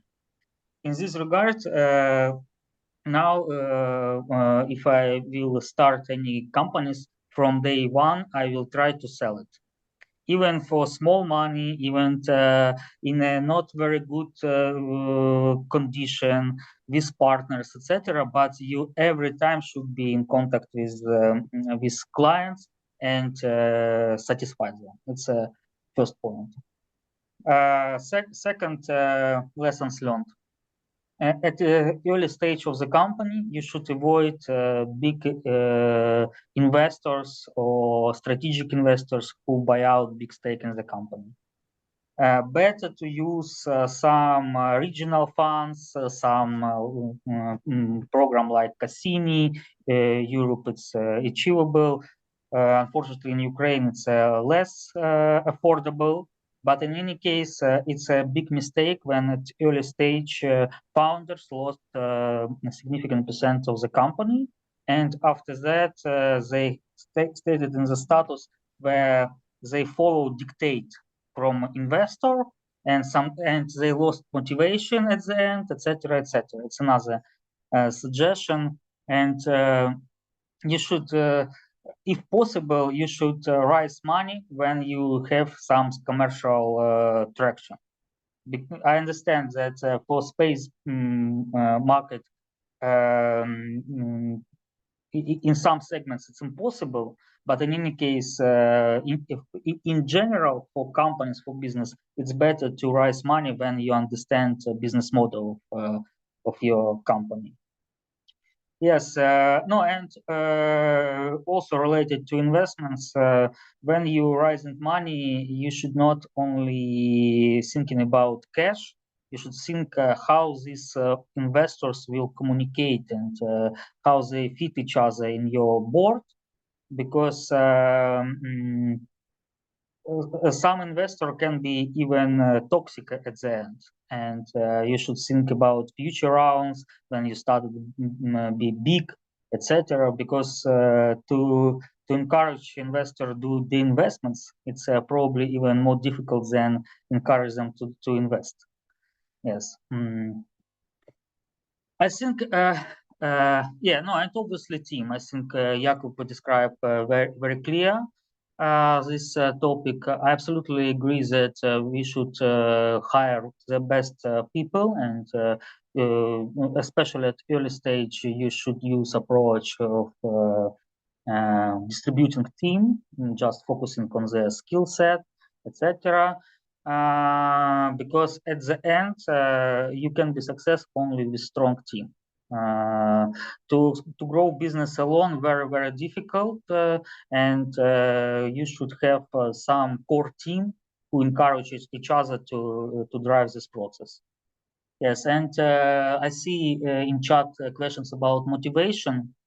In space, very difficult to keep you motivated in long distance, because, like I mentioned, circle for developing ready-to-market products sometimes take 5 years, 7 years, and people staying with small earns. They just burning money. They lost this, let's call business hunger or something like that, when you driving because you do sales more and more and more. And it's one more argument why you should do some sales as early as possible, because it's very easy to keep you motivated when you see that your company growing from 1 million to 100 million.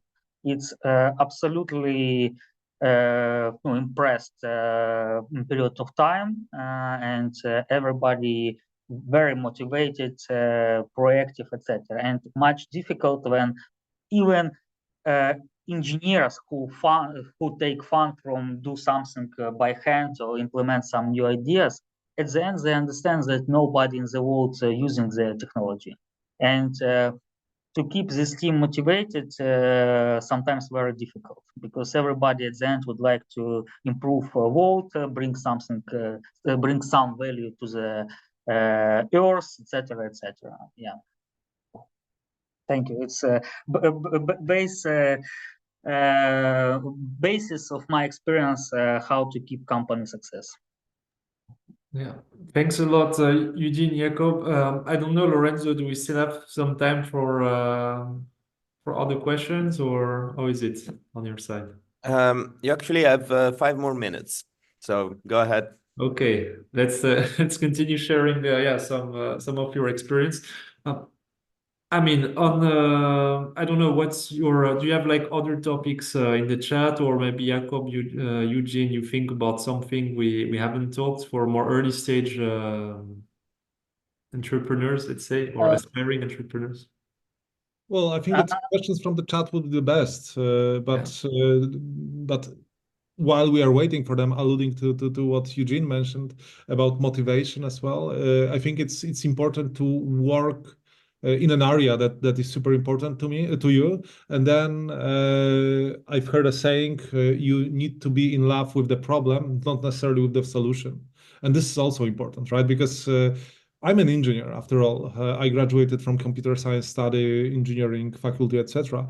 I like technology, but if I would fall in love with my technology, not the problem we are solving, right? Not we need to make Earth observation more accessible to everyone, more useful, but if I would fall in love with our solution, I would still be in the point where we are searching for new clients, and I would be like, oh, these people are so stupid that they don't understand Orbify. Instead, I'm not in love with my solution. I'm in love with the problem, and then I'm eager to experiment and learn. Yeah, no. I partly agree with you, but I have seen companies who spent a lot of time to resolve some technical challenges, etc. It's a problem, because at the end, all companies created, most companies created for commercial success, for exits, for revenue generating, for profit at the end, and in general, essential part of business activity. It's a profit. And I think, especially not now, it's much better situation. But if we talk about 5 years ago, it was very, let's call, dreaming environment was in venture business. And there are a lot companies just thinking how to raise money. And they thought that success when you land investments, and that's all. They receive salary, buy a new car, and everybody happy. I think, no, obviously, it's investors also encourage this approach of work, but in reality, if entrepreneurs do not think about profitability of their business, it's a big mistake, and it's create, in my opinion, wrong environment in the company at the end. You will in future you will have problem with motivation, etc., because everything should follow particular traditional rules. And space business should follow the same. Well, as long as you are not profitable, someone else will dictate you the rules, right? Eugene, you also mentioned toxic investors and issues that entrepreneurs may run into with their boards, etc. And this is exactly what happens if you don't care about the bottom line, because then you are dependent on, oh, I need the next round, please help me survive, right? While if you are profitable, then you are the one dictating the rules. Yeah, I can take some additional capital. This will increase our pace of development, but we don't need to. And this is something that I think every smart entrepreneur would like to be. At least this is my direction. Absolutely agree. And it's one of the strongest arguments why you should be businessman, first of all. Yeah, exactly. It's really important. And another for me really key topic is the vision when you're entrepreneur, and it's really key to have also a clear vision. Maybe on your side, like Jakub, Eugene, how do you approach it? Like the vision as an entrepreneur, and maybe we can wrap up after that on this last topic. I think it's very difficult to develop high technology without vision in general, because you every time you try to interrupt some traditional approaches of doing something, or you would like bring some modern words game changer to the market. In this case, you should have vision. It's not, no, in my opinion, it should be something big, and you should clearly understand how you influence on something, and then you can follow this way. But no, it's just a suggestion to startups. Probably you should split this elephant on pieces, and step by step deliver a product to the market. But obviously you should have a big vision and a big idea how you change something. Example, now we are developing drone technology, and when this business was founded, the core vision was to develop something that can help to do very efficient border and cost-light monitoring. Because now with traditional methods, there are a lot of gaps in the border, and any expensive solution cannot help, because you can't use, I don't know, thousands of helicopters or million of board guards to protect 24 hours your board line, your plant area, etc. With drone technology, you can do it. You should obviously improve technology, etc., etc. But it was our long-term vision when we founded this business. But life is not stable. We shifted our business to defense, etc., etc. But at the end, main idea how to do automative approach of surveillance, how to protect something, etc., etc.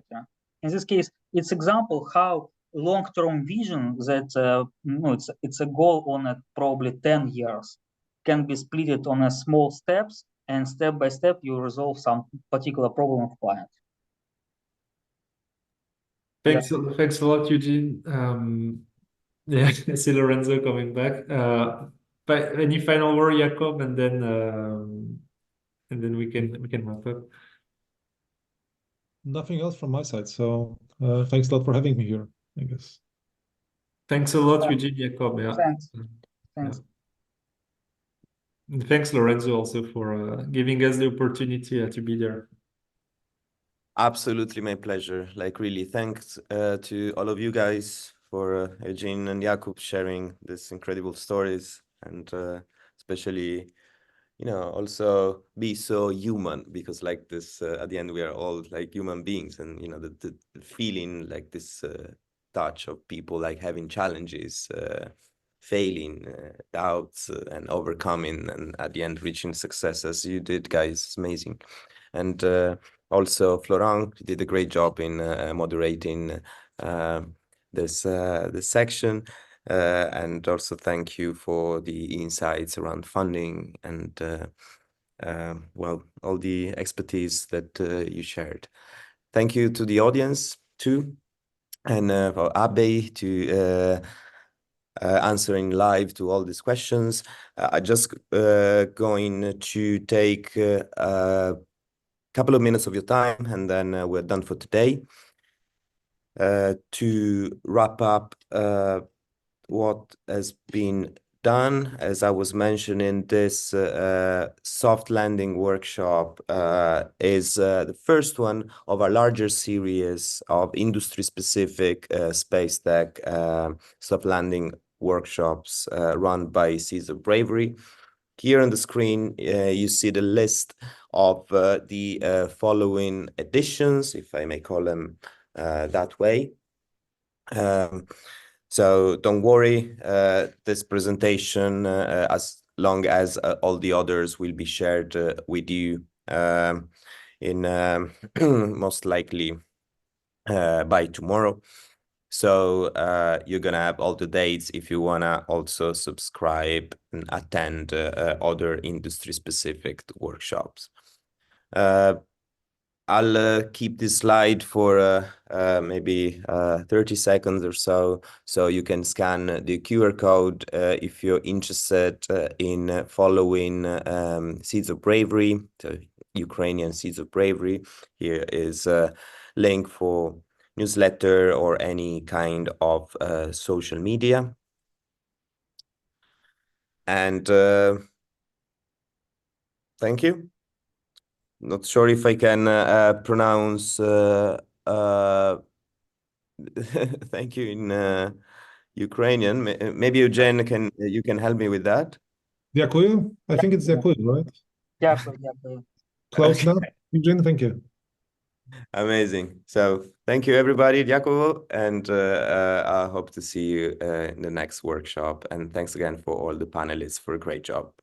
Thanks, Lorenzo. Thanks, everyone. Thanks, everyone. Thanks a lot.